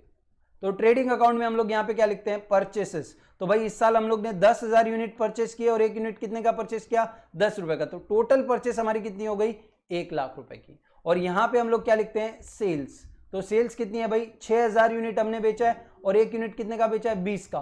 तो टोटल सेल्स कितनी हो गई, 1,20,000। जितने लोग को मालूम है ट्रेडिंग अकाउंट कैसे बनता है वो लोग इसको देखो, जिनको नहीं मालूम ट्रेडिंग अकाउंट कैसे बनता है कोई प्रॉब्लम नहीं, जब फाइनल अकाउंट आएगा तो मैं वापस समझाऊंगा ये चीज। अब यहाँ पे क्लोजिंग स्टॉक आता कि नहीं आता है ट्रेडिंग अकाउंट में? यस। तो क्लोजिंग स्टॉक कितने का है, तो कहने से 4,000 का क्लोजिंग स्टॉक है और क्लोजिंग स्टॉक आया कितने में था, 10 रुपए में। तो क्लोजिंग स्टॉक कितने का हो गया यहाँ पे, 40,000 का। अब कहने से हम लोग क्या करते हैं, अकाउंट्स की बैलेंसिंग कैसे करते हैं, इस साइड का टोटल करेंगे, इस साइड का टोटल करेंगे, और जिस साइड का टोटल ज्यादा होगा उसमें से दूसरे साइड का टोटल हम लोग क्या कर देंगे, माइनस कर देंगे। तो कहने से अपोजिट साइड एक दूसरे में से क्या होती है, माइनस होती हैं। तो आप पहले सिर्फ इस अकाउंट में इतना पोर्शन देखो, लेट सपोज इस अकाउंट में इतना ही लिखा हुआ है। तो कहने से डेबिट में कितना है, 1 लाख, और क्रेडिट में कितना है, सिर्फ 40,000। अगर ये दोनों आपस में माइनस ही होने, ये सुनो, अपोजिट साइड तो माइनस हो जाती है, तो अगर ये दोनों साइड लड़ती हैं तो कहने से इस साइड से 40,000 निकल जाएगा और इस साइड से 40,000 निकलेगा, तो इधर कितना बचेगा, 60,000 बचेगा। कितना बचेगा, 60,000। और अब कहने से इधर 0 आ गया, इधर 60 आ गया। अब इन दोनों को माइनस करोगे तो कहने से देखोगे तो लास्ट में 1,20,000 में से कितना माइनस हो रहा है, 60 ही माइनस हो रहा है। कहने से जो कैलकुलेशन हम लोग ने यहाँ पे ऐसे किया वो अकाउंट्स में ऑटोमेटिकली हो जाता है। तो देखो अपना आंसर कितना आया था, 60,000। अगर हम लोग अपने अकाउंट्स के जो नॉर्मल रूल्स हैं बैलेंसिंग के, उनसे भी जाते हैं तो भी हमारा आंसर क्या आएगा, सेम आएगा। ये देखो इस साइड का टोटल आता है 1,60,000, तो इस साइड का टोटल भी कितना आना चाहिए, 1,60,000 आना चाहिए। अब कितना कम पड़ रहा है यहाँ पे, 60,000, तो ये क्या हो गया, हमारा ग्रॉस प्रॉफिट हो गया। हाँ या ना? तो कहने से इन दोनों को सिर्फ कंपेयर करना है कि भाई 1 लाख के एक्सपेंस में से 40,000 नेक्स्ट ईयर का एक्सपेंस, यहाँ पे हमने एक्सपेंस बढ़ाए, और जब हम लोग इस साइड लिख दिए कोई चीज तो हमने एक्सपेंस को क्या कर दिया, कम कर दिया। तो 1 लाख के एक्सपेंस में से हमने 40,000 का एक्सपेंस कम किया, तो यहाँ पे एक्सपेंस हमारे बच गए 60,000 के एक्सपेंस, और ये 60,000 के एक्सपेंस को हम कंपेयर कर रहे हैं 1,20,000 की सेल के साथ, तो हमें 60,000 का क्या मिल रहा है, प्रॉफिट मिल रहा है। ये है मैचिंग रेवेन्यू कॉन्सेप्ट। एक दूसरा एग्जाम्पल और ले चलो। लेट सपोज कि मेरा ग्रॉस प्रॉफिट कितना आया यहाँ पे, इस केस में मेरा ग्रॉस प्रॉफिट कितना आया, 60,000। इसी को आगे P&L बनाता हूँ, प्रॉफिट एंड लॉस अकाउंट बनाता हूँ। तो कहने से यहाँ पे आएगा बाय ग्रॉस प्रॉफिट, क्या आएगा, बाय ग्रॉस प्रॉफिट, ठीक है। और यहाँ पे लिखा टू सैलरी, और लेट सपोज 22,000 की सैलरी, 11 महीने की सैलरी मैं पे कर चुका हूँ, और एक महीने की सैलरी कितनी है, 2,000 रुपया। हमने एग्जाम्पल लिया था ना, एक महीने की सैलरी 2,000 रुपया, और मैं कितने महीने की सैलरी पे कर चुका हूं, 11 महीने की सैलरी पे कर चुका हूं। तो टोटल सैलरी होगी 22,000। कहने से 1 साल की सैलरी अभी भी बाकी है, कहने से सॉरी 1 महीने की सैलरी अभी भी बाकी है। कहने से उस 1 महीने की सैलरी का उसने 1 महीने काम कब किया, करंट ईयर में काम किया ना, भले मैं सैलरी कब पे करूंगा, नेक्स्ट ईयर। तो कहने से ये एक्सपेंस तो करंट ईयर का है और इस साल के सारे एक्सपेंस नहीं आए। कहने से 11 महीने की सैलरी का एक्सपेंस तो आ गया, लेकिन 1 महीने की सैलरी का एक्सपेंस अभी तक नहीं आया। तो इसलिए मैं इसमें यहां पे ऐड करूंगा आउटस्टैंडिंग सैलरी, और 1 महीने की सैलरी कितनी होती है, 2,000 रुपए होती है। तो मेरी टोटल सैलरी हो गई 24,000 रुपए। और अब मेरा नेट प्रॉफिट कितना आता है यहां पे, तो मेरा नेट प्रॉफिट आता है 36,000। समझ में आता है कि नहीं आता है? तो जो इस साल का एक्सपेंस था वो इस साल यहाँ पे देखो अभी तक रिकॉर्ड नहीं हुआ था, इसके लिए मैंने उसको एडजस्टमेंट करके उसको ऐड किया ताकि इस साल के सारे एक्सपेंस आ जाएं। 11 महीने की सैलरी नहीं ली मैंने, कितने महीने की ली? 12 महीने की सैलरी ली, क्योंकि भाई इस साल का एक्सपेंस है ना वो, तो इसलिए इस साल में रिकॉर्ड करना उसको जरूरी है। तो इस तरह से प्रीपेड एक्सपेंस, एडवांस इनकम और इन सब का एडजस्टमेंट क्यों होता है? दो कॉन्सेप्ट की वजह से, एक अक्रूवल और एक मैचिंग रेवेन्यू कॉन्सेप्ट को फॉलो करने के लिए। अगर आप इनके एडजस्टमेंट नहीं करते हो तो आपका मैचिंग रेवेन्यू कॉन्सेप्ट और अक्रूवल कॉन्सेप्ट वायलेट हो जाता है। कुछ लोगों को थोड़ा बहुत शायद इसमें कंफ्यूजन रह रहा होगा कि सर ऐड क्यों किया, लेस क्यों नहीं किया, हमने तो लेस सीखा था, ठीक है? तो वो सारी चीजें आपने रट्टा मारी थी उस टाइम पे, शायद इसके लिए आज आपको कंफ्यूजन हो रहा है। तो जब हम जर्नल एंट्री के चैप्टर में आएंगे, जब अकाउंट्स प्रैक्टिकल स्टार्ट होगा ना, तो वहां पे सारी चीजें वापस से आपको मैं क्लियर करवा दूंगा, ठीक है? फिलहाल हम लोग अकाउंटिंग कॉन्सेप्ट्स में हैं, तो हम लोग यहाँ पे इनको सिर्फ इन्हीं तक हम लोग स्ट्रिक्ट रहेंगे, सीमित रहेंगे। अब देखो ये कॉन्सेप्ट क्या बोलता है। This concept states that the expense of particular period shall be compared with the यहाँ पे इनकम आएगा। यहाँ पे ये प्रिंटिंग मिस्टेक है क्योंकि ये फर्स्ट वर्जन है नोट्स का, तो यहाँ पे बहुत सारी प्रिंटिंग मिस्टेक मिलेंगी, तो मैं उनको सबको आपको साथ साथ में करेक्ट कराते रहूंगा, ठीक है? तो compared with the income of that period only to find the profit and loss for the accounting period, यानी इस अकाउंटिंग पीरियड का आपको प्रॉफिट लॉस निकालना है तो आपको इस साल की सारी इनकम्स लेनी पड़ेंगी और इस साल के सारे एक्सपेंस लेने पड़ेंगे। कोई दूसरे ईयर के एक्सपेंस इसमें नहीं आनी चाहिए, दूसरी ईयर की इनकम इसमें नहीं आनी चाहिए। और इस कॉन्सेप्ट को हम लोग मैचिंग रेवेन्यू कॉन्सेप्ट भी बोलते हैं, यानी कुछ लोग इसको मैचिंग कॉन्सेप्ट बोलते हैं और कुछ लोग इसको मैचिंग रेवेन्यू कॉन्सेप्ट बोलते हैं। क्यों मैचिंग रेवेन्यू? क्योंकि रेवेन्यू मतलब होता है इनकम, तो हम हमारी इनकम को मैच कर रहे हैं किससे? एक्सपेंस से, इसलिए इसका नाम क्या है? Matching revenue concept. Therefore prepaid expenses are deducted. Prepaid मतलब क्या? अगले साल के एक्सपेंस हम लोग ने इस साल पे कर दिए, तो कहने से अगले साल के एक्सपेंस है ना, तो इस साल के एक्सपेंस में से माइनस करेंगे, इसलिए the prepaid expenses are deducted from the current year expenses and are treated as asset. And outstanding expense, outstanding expense मतलब क्या? इस साल के एक्सपेंस है लेकिन अभी तक हम लोग ने पे नहीं किए, इसलिए हम आउटस्टैंडिंग एक्सपेंस इस साल के एक्सपेंस में क्या कर देते हैं? ऐड कर देते हैं। क्या कर देते हैं? ऐड कर देते हैं, ठीक है? क्योंकि उनका बेनिफिट हमें इस साल रिसीव हुआ है। और similarly income received in advance is deducted, कहने से अगले साल जो इनकम हम कमाने वाले हैं वो हमें इसी साल मिल गई। एक स्टूडेंट जो मेरे पास 11th में पढ़ता है उसने 11th और 12th की फीस साथ में 11th में ही दे दी, तो कहने से जो 12th की फीस है वो तो अगले साल कमाऊंगा ना, तो इस साल की इनकम में से वो इनकम में क्या करूंगा? डिडक्ट कर दूंगा। क्या करूंगा? डिडक्ट कर दूंगा। Deducted from the current year period. And outstanding income यानी वो इनकम, लेट सपोज एक स्टूडेंट है जो इस साल मुझसे 12th पढ़ा और उसने अभी तक 12th की फीस नहीं दी, तो भी वो इनकम मेरी क्या है? आउटस्टैंडिंग इनकम है, यानी अभी तक वो इनकम मुझे मिली नहीं है, तो भी वो इनकम तो कहने से मेरे करंट ईयर की है, भले वो मुझे दे कब रहा है? Next year. तो उस इनकम को मैं क्या करूंगा? इस ईयर की जितनी भी इनकम रिसीव हुई है उसमें मैं क्या कर दूंगा? ऐड कर दूंगा। क्या कर दूंगा? ऐड कर दूंगा। समझ में आता है कि नहीं आता है? It is already earned and it will be received in future. क्यों ऐड कर दूंगा? क्योंकि इसको मैंने ऑलरेडी कमा लिया है, भले तो क्या हुआ? मुझे फ्यूचर में मिलेगी, तो क्योंकि अक्रूवल कॉन्सेप्ट तो बोलता है कि उस पीरियड में रिकॉर्ड करो जिस पीरियड में आपने उसे अर्न कर लिया, ना कि उस पीरियड में जिसमें आपने उसको रिसीव किया है। समझ में आता है कि नहीं आता है? पक्का? चलें आगे। ओके, नेक्स्ट कॉन्सेप्ट हमारा कॉस्ट कॉन्सेप्ट। इसके बाद हम लोग ब्रेक ले लेते हैं, ठीक है? ये कॉन्सेप्ट के बाद हम लोग क्या करते हैं? ब्रेक ले लेते हैं। अब कॉस्ट कॉन्सेप्ट क्या बोलता है? तो कॉस्ट कॉन्सेप्ट ये बोलता है कि भाई all the assets, cost concept बोलता है कि भाई आपके असेट्स होते हैं, जैसे कि लैंड है, बिल्डिंग है, ये सब जो असेट्स हैं, इन असेट्स को आपको रिकॉर्ड करना है, रिकॉर्ड करना है एट हिस्टोरिकल कॉस्ट पे। किस पे रिकॉर्ड करना है? Historical cost. हिस्टोरिकल कॉस्ट मतलब क्या? हिस्ट्री। हिस्ट्री मतलब क्या? पास्ट, ठीक है? हिस्ट्री मतलब क्या? पास्ट। तो जो पास्ट कॉस्ट पे रिकॉर्ड करना है, यानी पास्ट में आपने इसको जिस प्राइस पे इसको परचेस किया था उस प्राइस पे आपको इसको क्या करना है? रिकॉर्ड करना है, ना कि आज उसकी जो वैल्यू मार्केट में चल रही है उस पे रिकॉर्ड नहीं करना है। इसके पीछे लॉजिक क्या है? देखो क्या लॉजिक क्या है बेसिकली, कि भाई देखो आपका असेट है, यानी आप क्या, आपके पास असेट में क्या है? लेट सपोज एक मशीन है, असेट में क्या है? एक मशीन है। ये मशीन हमने 1 लाख रुपए में आज से 2 साल पहले खरीदी थी, तो कहने से 2 साल का, लेट सपोज इसकी लाइफ कितनी है? इसकी लाइफ 10 ईयर्स है। लाइफ कितनी है? 10 ईयर्स। तो कहने से 1,00,000 की मशीन है और लाइफ कितना उसका 10 ईयर्स, तो 1 साल का डेप्रीशिएशन कितना हो गया 10,000।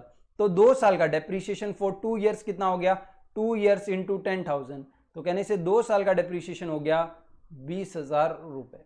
कितना हो गया 20,000 रुपए। तो कहने से 80,000 आज इसकी क्या है वैल्यू है। WDV हमारे हिसाब से इसकी रिटर्न डाउन वैल्यू कितनी है 80,000 रुपए की हमारी बुक्स में दिख रहा है। अब मार्केट में यही मशीन आप खरीदने जाओगे ना, तो मार्केट में ये मशीन अब लेट सपोज 1,00,000 की नहीं मिलती है 10,00,000 की मिलती है। बहुत बढ़िया मशीन निकली और लोगों की बहुत डिमांड है अभी, तो इसकी प्राइस बढ़ के कितनी हो गई मार्केट में 10,00,000। तो अब ये कॉन्सेप्ट ये बोलता है कि भले इसकी मार्केट में प्राइस कितनी हो गई है 10,00,000 हो गई है, लेकिन आपको तो इस एसेट को किस पे रिकॉर्ड करना है हिस्टोरिकल कॉस्ट यानी 8,00,000 पे ही रिकॉर्ड करना है। 8,000 पे ही आपको क्या करना है 80,000 पे ही आपको क्या करना है इसे रिकॉर्ड करना है। समझ में आता है कि नहीं आता है? ये कौन बोलता है हिस्टोरिकल कॉस्ट कॉन्सेप्ट ये बोलता है। अब कॉस्ट कॉन्सेप्ट ऐसा क्यों बोलता है, तो देखो कॉस्ट कॉन्सेप्ट का ऐसा बोलने का एक सिंपल रीजन है और वो रीजन ये है कि भाई कॉस्ट कॉन्सेप्ट बोलता है कि भाई ये मशीन, आप एक बात बताओ, ये मशीन को आपने क्यों खरीदा है? क्या आपको ये मशीन बेचनी है, सेल करने के लिए खरीदा है आपने ये मशीन, या फिर इससे गुड्स मैन्युफैक्चर करने के लिए खरीदा है? आपका मशीन खरीदने का मोटिव क्या है? तो कहने से सिंपल सी बात है, मशीन मैंने इसलिए खरीदी है क्योंकि कभी भी आप असेट है ना बेचने के लिए नहीं खरीदते हो, असेट हमेशा इसलिए खरीदते हो ताकि इससे मैं सामान बना के सामान बेच के पैसे कमा सकूं। तो कहने से my aim is to make the goods, my aim is to manufacture the goods. तो ये कॉन्सेप्ट ऐसा बोलता है कि जब भाई आपको मशीन आपको बेचनी ही नहीं है तो आप उसकी मार्केट वैल्यू को देख के खुश क्यों हो रहे हो? और अगर आपको ये मशीन बेचनी नहीं है तो आपके लिए उसकी मार्केट वैल्यू तो वेस्ट है, आपको उसकी मार्केट वैल्यू का कोई काम ही नहीं है। तो इसलिए आप उसको मार्केट वैल्यू क्यों देखते हो? आप तो वही देखो जितने में आपने उसको खरीदा था, क्योंकि आपको अगर ये मशीन बेचनी होती तो आप मार्केट वैल्यू पे इसको क्या कर सकते थे रिकॉर्ड कर सकते थे, लेकिन आपको ये मशीन बेचनी नहीं है, आपको तो इससे गुड्स मैन्युफैक्चर करने। तो मार्केट में ये 10 लाख में बिके, 50 लाख में बिके या 100 लाख में बिके, आपको क्या लेना देना? आप तो जितने में लाए थे और आज उसकी जो आपकी बुक्स में वैल्यू है उस पर इसको क्या करो रिकॉर्ड करो। ये कौन बोलता है? ये कॉस्ट कॉन्सेप्ट हमें बोलता है। तो कॉस्ट कॉन्सेप्ट हमें क्या बोलता है कि असेट्स को उसकी मार्केट वैल्यू पे नहीं रिकॉर्ड करना, हमें फिक्स असेट्स को हमें उसकी मार्केट वैल्यू पे नहीं रिकॉर्ड करना है, उसको हमें किस वैल्यू पे रिकॉर्ड करना है? उसकी कॉस्ट पे रिकॉर्ड करना है। सारे असेट्स, चाहे कोई भी असेट हो, करंट असेट हो या फिर कौन सा असेट हो, फिक्स असेट्स हो। ये कॉन्सेप्ट ये बोलता है कि भाई सारे असेट्स को किस पे रिकॉर्ड करना है? उनकी हिस्टोरिकल कॉस्ट। हिस्टोरिकल कॉस्ट मतलब वो कॉस्ट जिस पे हमने उनको खरीदा था उसमें से डेप्रीशिएशन माइनस करने के बाद। समझ में आता है कि नहीं आता है? पक्का। ये पहला पॉइंट बोलता है कि हिस्टोरिकल कॉस्ट। दूसरा पॉइंट ये कॉन्सेप्ट ये बोलता है कि all cost incurred till the asset is put to use, till the asset is ready to use, is ready to use shall be added to the cost of asset, shall be added to the cost of asset, shall be added to the cost of asset। अब इसका मतलब क्या हुआ? तो let suppose कि हमको एक machine चाहिए, ये मशीन हमने इंग्लैंड से खरीदी है। तो लेट सपोज इंग्लैंड से हमने एक मशीन खरीदी और ये मशीन की कीमत इंग्लैंड से हम लोग ने 10 लाख रुपए में खरीदी। कितने रुपए में खरीदी? 10 लाख रुपए में। अब इंग्लैंड से ये मशीन हम लोग ने मंगवाई तो ये मशीन शिप से आई होगी, तो हमें इसका शिप का खर्चा 1 लाख रुपए पड़ गया। शिप का भाड़ा कितना हो गया? 1 लाख रुपए हो गया। जैसे ही इंडिया में मशीन आई तो गवर्नमेंट ने क्या बोला? इस पे हमें क्या चाहिए? इंपोर्ट ड्यूटी चाहिए, और ये पैसे हम लोग आपको रिफंड नहीं करेंगे। कभी कभी क्या होता है गवर्नमेंट टैक्स लेती है और वो टैक्स रिफंड भी कर देती है, लेकिन इंपोर्ट ड्यूटी गवर्नमेंट यहाँ पे बोलती है कि हम रिफंड नहीं करेंगे। कहने से ये नॉन रिफंडेबल टैक्स हो गया, ये रिफंड नहीं मिलेगा हमको। जीएसटी में बहुत बार रिफंड भी मिलता है। तो ये लेट सपोज 50,000 रुपए का गवर्नमेंट ने हमसे क्या ले लिया? हमसे टैक्स ले लिया। क्या ले लिया? टैक्स। अब ये शिप ये जो मशीन है ये इंग्लैंड से मुंबई के पोर्ट पे आ गई, मुंबई के किनारे पे आ गई है, वहां पे हम लोग ने इंपोर्ट ड्यूटी भी भर दी है। अब कहने से इसको मशीन लगनी कहाँ है? मेरी फैक्ट्री में लगनी है, यस और नो? तो कहने से मुंबई से उसको, मुंबई के पोर्ट से उसे मुझे कहाँ लाना पड़ेगा? फैक्ट्री पे। तो कहने से मुंबई के पोर्ट से मैं उसको कहाँ पे लेके आऊंगा? मेरी फैक्ट्री तक का लाने का खर्चा, मेरी फैक्ट्री के गेट तक का लाने का खर्चा। कहना इसे लेट सपोज कि 50,000 रुपया टेम्पो भाड़ा हो गया, यानी ट्रांसपोर्टेशन कॉस्ट। अब मेरी फैक्ट्री में कहने से ये लेट सपोज कि टेम्पो आया और मेरी फैक्ट्री के सामने लाके इसको खड़ा कर दिया। अब मशीन बड़ी है, मशीन क्या है, बड़ी है, और इस मशीन इंसान उठा के इसको नहीं ला सकते, तो कहने से अब मुझे क्रेन मंगवाना पड़ेगा। क्रेन मुझे मंगवा के इस मशीन को उतरवा के मेरी फैक्ट्री के अंदर तक लेके जाना पड़ेगा। तो मैंने एक क्रेन मंगवाई, वो क्रेन ने क्या किया, इसको मेरी फैक्ट्री गेट में टेम्पो से अनलोड करवाया। तो कहने से अनलोडिंग चार्जेस कितने हो गए इसके, unloading charges, let suppose tempo जो क्रेन सर्विस वाला था उसने मुझसे कितने रुपए ले लिए, 10,000 रुपए क्रेन के ले लिए। अब ये मशीन मेरी फैक्ट्री में आ गई, जहां लगनी है वहां पे आ गई। अब जहां पे ये मशीन लगी हुई है ना, वहां पे ऑलरेडी एक ओल्ड मशीन लगी हुई है जो खराब हो चुकी है, लेकिन अभी भी वहीं पे लगी पड़ी है। तो आप कहने से नया मशीन, न्यू मशीन लगाने के लिए, न्यू मशीन को इंस्टॉल करने के लिए मुझे ओल्ड मशीन को क्या करना पड़ेगा, निकालना पड़ेगा, मुझे रिमूव करना पड़ेगा। तो अब मैंने क्या किया कि मैंने मजदूर लोग को बुलाया, मैं बोला ये पुराना मशीन निकालो, तो उन्होंने सब जो भी काम करके उसको निकाला वहां से, और उन मजदूरों ने मुझसे रिमूव करने के लिए, रिमूवल कॉस्ट, रिमूव करने के लिए लेट सपोज 20,000 रुपए उन्होंने ले लिए। या सुनो, अब मैंने एक इंजीनियर को बुलाया, मैं बोला भाई ये पुरानी मशीन तो निकल गई है, अब बताइए नई मशीन लगानी है, न्यू मशीन इंस्टॉल करनी है, तो ये न्यू मशीन इंस्टॉल करने के लिए तू कितना चार्जेस लेगा। तो कहने से इंजीनियर बोला कि ये नया मशीन इंस्टॉल करने के लिए मैं लूंगा आपसे 50,000 रुपए। मैं बोला भाई ठीक है, तू भी 50,000 रुपए ले ले। तो उस इंजीनियर ने 50,000 रुपए हमसे किस चीज़ के लिए, उसको इंस्टॉलेशन के लिए। एक बार मशीन इंस्टॉल हो गई तो हमने बोला कि भाई अब मशीन इंस्टॉल हो गई, बराबर है सब कुछ, अब एक ट्रायल रन करके देख लेते हैं। क्या करके देख लेते हैं, ट्रायल रन। तो बोले ट्रायल रन में तो हमें रॉ मटेरियल डालना पड़ेगा, तो हम लोग बोले ठीक है रॉ मटेरियल डाल के कुछ भी बना लो। बेसिकली ये प्लास्टिक बनाने की, सपोज प्लास्टिक बैग बनाने की क्या है ये मशीन है, तो हम लोग ने बोला 100 बैग ऐसे ही कुछ भी प्रिंट करके देख लेंगे, फेंक देंगे, हमको कोई जरूरत नहीं है, बट ट्रायल रन करके देखते हैं। तो हमने लेट सपोज 10,000 रुपए का रॉ मटेरियल लिया ट्रायल रन करने के लिए। रॉ मटेरियल लिया किस चीज के लिए, ट्रायल रन करने के लिए। ये मैं आपको क्वेश्चन पूछ रहा हूं CA IPCC का। CA IPCC में ये क्वेश्चन पूछा गया था अकाउंटिंग स्टैंडर्ड 10 के अंदर। मैंने बोला था ना अकाउंटिंग स्टैंडर्ड्स क्या हैं, बेसिकली ये कॉन्सेप्ट्स को फॉलो करवाने के रूल है। तो जो कॉस्ट कॉन्सेप्ट को फॉलो करवाता है ना, वो अकाउंटिंग स्टैंडर्ड 10 एंड 26 है। 10 एंड 26 ये देखते हैं कि भाई कॉस्ट कॉन्सेप्ट फॉलो हो रहा है कि नहीं हो रहा है। ठीक है, तो ट्रायल रन का 10,000 रुपए का रॉ मटेरियल लग गया जो वेस्ट हुआ, और हम लोग को ट्रायल रन करने का 10,000 रुपए का खर्चा हुआ। अब बताओ ये मशीन जो है, इसकी एंट्री पास करूंगा मैं इसे, machine account debit to cash account. अब ये मशीन मेरी बुक्स में कितने रुपए की रिकॉर्ड होगी, यानी आप क्या बोलोगे कि ये मशीन कितने रुपए की आई है। तो ये कॉन्सेप्ट ये बोलता है कि सारी cost, all the cost incurred till the asset, जब तक असेट रेडी टू यूज नहीं हो जाए तब तक के सारे खर्चे मशीन में ही ऐड कर दो, और बोलो कि इतने की मशीन पड़ी। यानी एक्चुअल में ऐसे देखने जाओ तो मशीन हमको 10 लाख में मिल गई, लेकिन हम ये नहीं बोलेंगे कि मशीन 10 लाख रुपए में मिली, हम बोलेंगे 10 लाख रुपए तो मशीन की परचेस प्राइस थी, यानी परचेस किया हमने 10 लाख में। 1 लाख रुपए उसको यहां इंडिया लाने के लिए लग गए, यानी पोर्ट तक लाने के लिए गए। 50,000 हम लोग ने उस पर टैक्स भरा। अभी तक मशीन रेडी हो गई क्या यूज करने के लिए, कहने से जब तक फैक्ट्री में इंस्टॉल नहीं हो जाती तब तक मशीन रेडी कैसे, तो कहने से ये तो रेडी टू यूज होने से पहले के खर्चे हैं सब।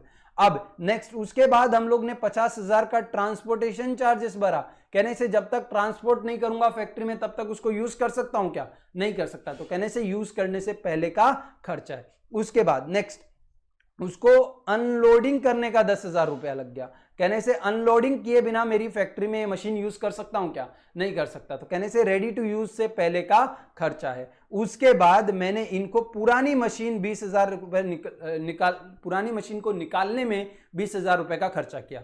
बताओ ये नई मशीन की कॉस्ट में ऐड होगा कि नहीं होगा, द आंसर इज यस, ये नई मशीन की कॉस्ट में ऐड होगा। ये क्वेश्चन आपको एग्जाम में पूछा जा सकता है। क्यों ऐड होगा, क्योंकि भाई देखो जब तक पुरानी मशीन नहीं निकलेगी तब तक नई मशीन वहां पे कैसे लगेगी। और यहां पे क्वेश्चन, ये कॉन्सेप्ट क्या बोलता है कि कोई भी कॉस्ट जब तक नई मशीन लग ना जाए तब तक कोई भी कॉस्ट इनकर हो वो सारी की सारी इस मशीन की कॉस्ट में ऐड होंगी। तो कहने से मशीन तो दूसरी जगह पड़ी है, साइड में पड़ी है, उसको लगाने के लिए, पुरानी मशीन को निकालने के लिए जो खर्चा हो रहा है वो नई मशीन की कॉस्ट में ऐड करना जरूरी है। समझ में आता है कि नहीं आता है? तो कहने से ये नई मशीन की जो कॉस्ट है 20,000 रिमूवल कॉस्ट, ये भी ऐड होगी। और उसके बाद हम इंस्टॉल करने के लिए, नई मशीन को इंस्टॉल करने के लिए इंजीनियर को 50,000 रुपए दिए। कहने से अभी मशीन रेडी है क्या इंस्टॉल करने? पुरानी मशीन निकाल के साइड में रख दी, क्या नई मशीन चालू हो गई क्या? नहीं। कहने से नई मशीन को उधर लगाना पड़ेगा कि नहीं लगाना पड़ेगा? Answer is yes. तो जब तक मशीन चलने के लिए रेडी नहीं हो जाती है तब तक हमको उसकी कॉस्ट में सारी चीजें ऐड करती रहनी। तो कहने से इंजीनियर के भी 50,000 रुपए यहां पे ऐड हो जाएंगे। अब कहने से मशीन इंस्टॉल हो गई, क्या मशीन रेडी है यूज करने के लिए? The answer is yes. और अब हम लोग ने लेट सपोज ट्रायल रन का कितना खर्चा किया? 10,000 रुपए। तो क्या ये ट्रायल रन का 10,000 रुपए खर्चा मशीन में ऐड होगा क्या? कहने से हम लोग ने क्या बोला था? The machine should be ready to use. अब आपने मशीन इंस्टॉल कर दी, अब ये मशीन रेडी टू यूज है। अब आपको इसमें ट्रायल रन करना है तो ट्रायल रन करो, और आपको इसमें रियल में प्रोडक्शन करना है तो रियल में प्रोडक्शन करो, हमको कोई लेना देना नहीं है। तो कहने से मशीन जिस दिन इंस्टॉल हुई उस दिन machine was ready to be used. Machine क्या थी? Machine was ready to be used. आपने प्रोडक्शन करने की बजाय ट्रायल रन करना चाहा, हमारी इसमें कोई गलती नहीं है। इसलिए ये वाले एक्सपेंस जो हैं ये रिकॉर्ड तो होंगे, इनको हम नॉर्मल एक्सपेंस मानेंगे, लेकिन इनको मशीन की कॉस्ट में ऐड नहीं करेंगे। समझ में आता कि नहीं आता? ये 5 मार्क का क्वेश्चन है। कितने मार्क्स का क्वेश्चन है? 5 मार्क्स का। कहां पे? सीए आईपीसीसी के अंदर मेरे एग्जाम्स के टाइम पूछा गया था ये क्वेश्चन। समझ में आता कि नहीं? तो ऐसे लॉजिकल क्वेश्चंस वहां पे आपको पूछे जाते हैं कि भाई क्या बोला, वर्ड क्या है? वर्ड है रेडी टू यूज। बट ये जरूरी नहीं है कि आप यूज करना चालू करो उसके बाद के, नहीं, मशीन रेडी है बस बहुत काम हो गया। ठीक है, तो machine should be ready to use. तो जिस दिन मशीन आपकी रेडी टू यूज हो जाए उस दिन तक के ही कॉस्ट आपको मशीन में ऐड करने हैं। उसके बाद चाहे आप ट्रायल रन करो, जो करना करो, वो सारी कॉस्ट उसमें ऐड नहीं होंगी। तो ये मशीन हमारी टोटल कितने की हो गई? कहने से 10 लाख प्लस 1 लाख 11 लाख, 11 लाख 50,000, 12 लाख, 12 लाख 10,000, 12 लाख 30,000, 12 लाख 80,000। तो ये मशीन हमको पड़ी है 12,80,000 में। तो हम बोलेंगे कि ये मशीन हमको कितने की हो गई? 12,80,000 रुपए की ये मशीन हो गई। समझ में आता कि नहीं आता है? तो हमारी एंट्री होगी machine account debit to cash 12,80,000 रुपया, और जो ट्रायल रन के खर्चे थे उसको हम लोग ट्रायल रन के नाम से अलग जगह डालेंगे। हम एंट्री पास करेंगे trial run expense account debit to cash account 10,000। उसको मशीन की कॉस्ट में ऐड नहीं करेंगे, उसको नॉर्मल एक्सपेंस मानेंगे। समझ में आता है कि नहीं आता है? पक्का 100%। चलें आगे। तो कहने से दूसरी चीज इस कॉन्सेप्ट ने क्या बोला? पहली चीज तो बोला कि इसको हिस्टोरिकल कॉस्ट पे रिकॉर्ड करो, क्योंकि मार्केट वैल्यू से आपको कोई लेना देना नहीं है। क्योंकि मार्केट वैल्यू पे आप थोड़ी ना इसको बेचने के लिए रखे हो, जो आप मार्केट वैल्यू देख रहे हो इसकी, आपने इसको खरीदा था, उसी वैल्यू में से डेप्रीशिएशन माइनस करके जो वैल्यू है उस पे रिकॉर्ड करो, ना कि मार्केट वैल्यू या फिर कोई दूसरी वैल्यू पे। और all the cost that is incurred till the asset is ready to be used shall be added to the cost of asset. ये दूसरी चीज बोलता है कॉन्सेप्ट। तीसरी चीज ये कॉन्सेप्ट क्या बोलता है? तो तीसरी चीज बोलता है कि once the asset is ready to use, once the asset is ready to use, एक बार asset ready to use हो जाए उसके बाद आफ्टर दैट, एक बार asset क्या हो जाए? ready to use हो जाए, if any expense is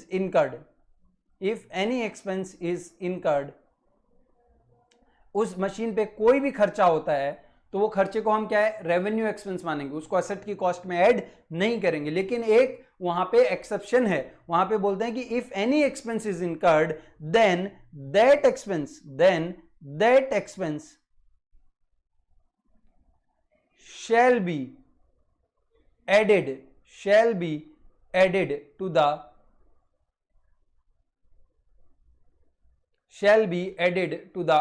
cost of asset, उसे हमें क्या कर लेना चाहिए?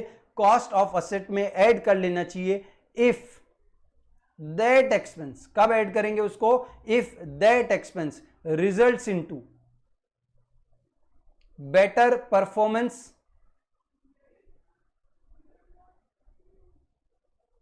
और increase in useful life of a asset.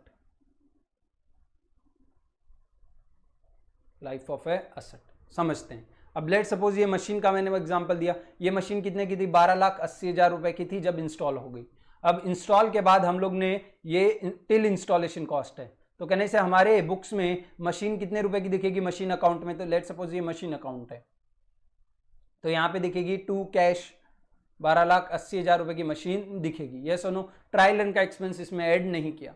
अब लेट सपोज 1 महीने बाद, अभी ये मशीन की कैपेसिटी क्या है, ये मशीन है ना एक दिन के अंदर पर डे 50,000 यूनिट्स प्रोड्यूस कर सकता है। कितने units, 50,000 units per day produce कर सकता है।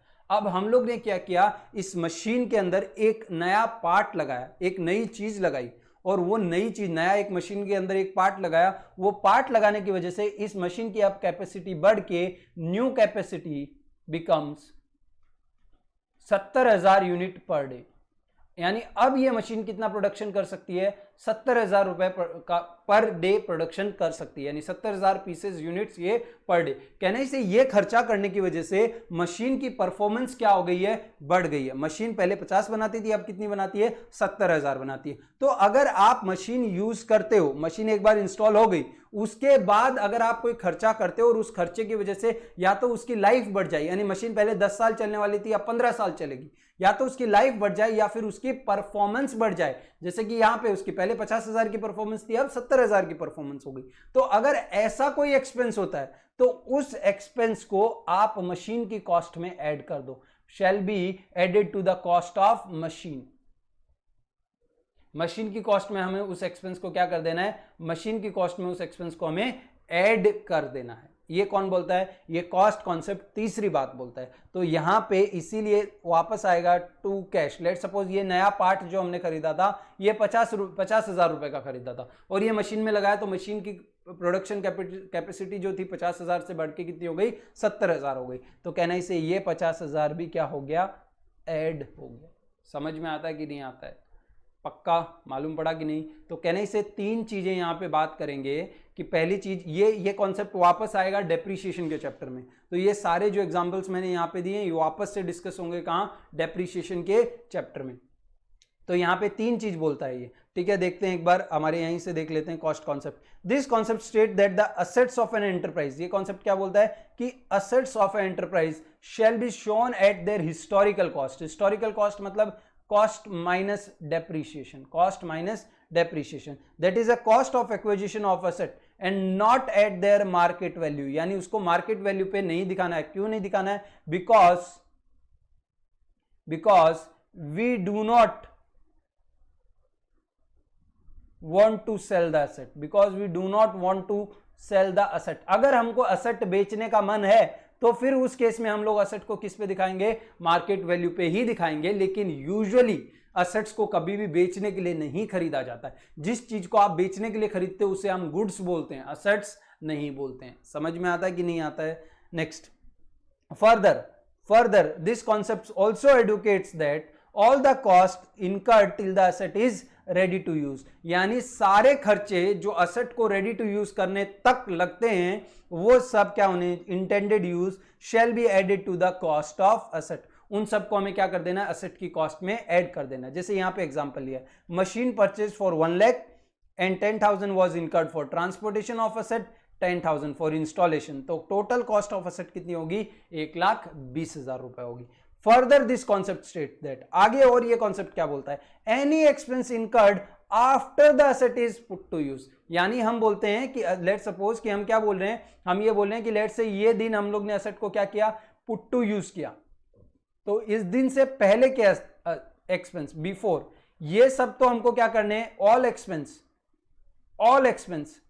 को हमको क्या करना है, ऐड करना है किसके अंदर, कॉस्ट ऑफ असेट में। क्या करना है, कॉस्ट ऑफ असेट में ऐड करना है। लेकिन एक बार asset to put to use हो गया, उसके बाद यानी आफ्टर पुट टू यूज के बाद जो भी एक्सपेंस होंगे वो सारे एक्सपेंस नहीं ऐड करने, ओनली सर्टेन एक्सपेंस को हमें क्या करना है, ऐड करना है किसके अंदर, कॉस्ट ऑफ असेट के अंदर। और वो एक्सपेंस कौन से होंगे, वो एक्सपेंस होंगे that results into either increase in life, यानी उन एक्सपेंस की वजह से क्या होगा, या तो लाइफ बढ़ रही है या फिर इंक्रीज इन परफॉर्मेंस, यानी असेट की परफॉर्मेंस बेटर हो रही है।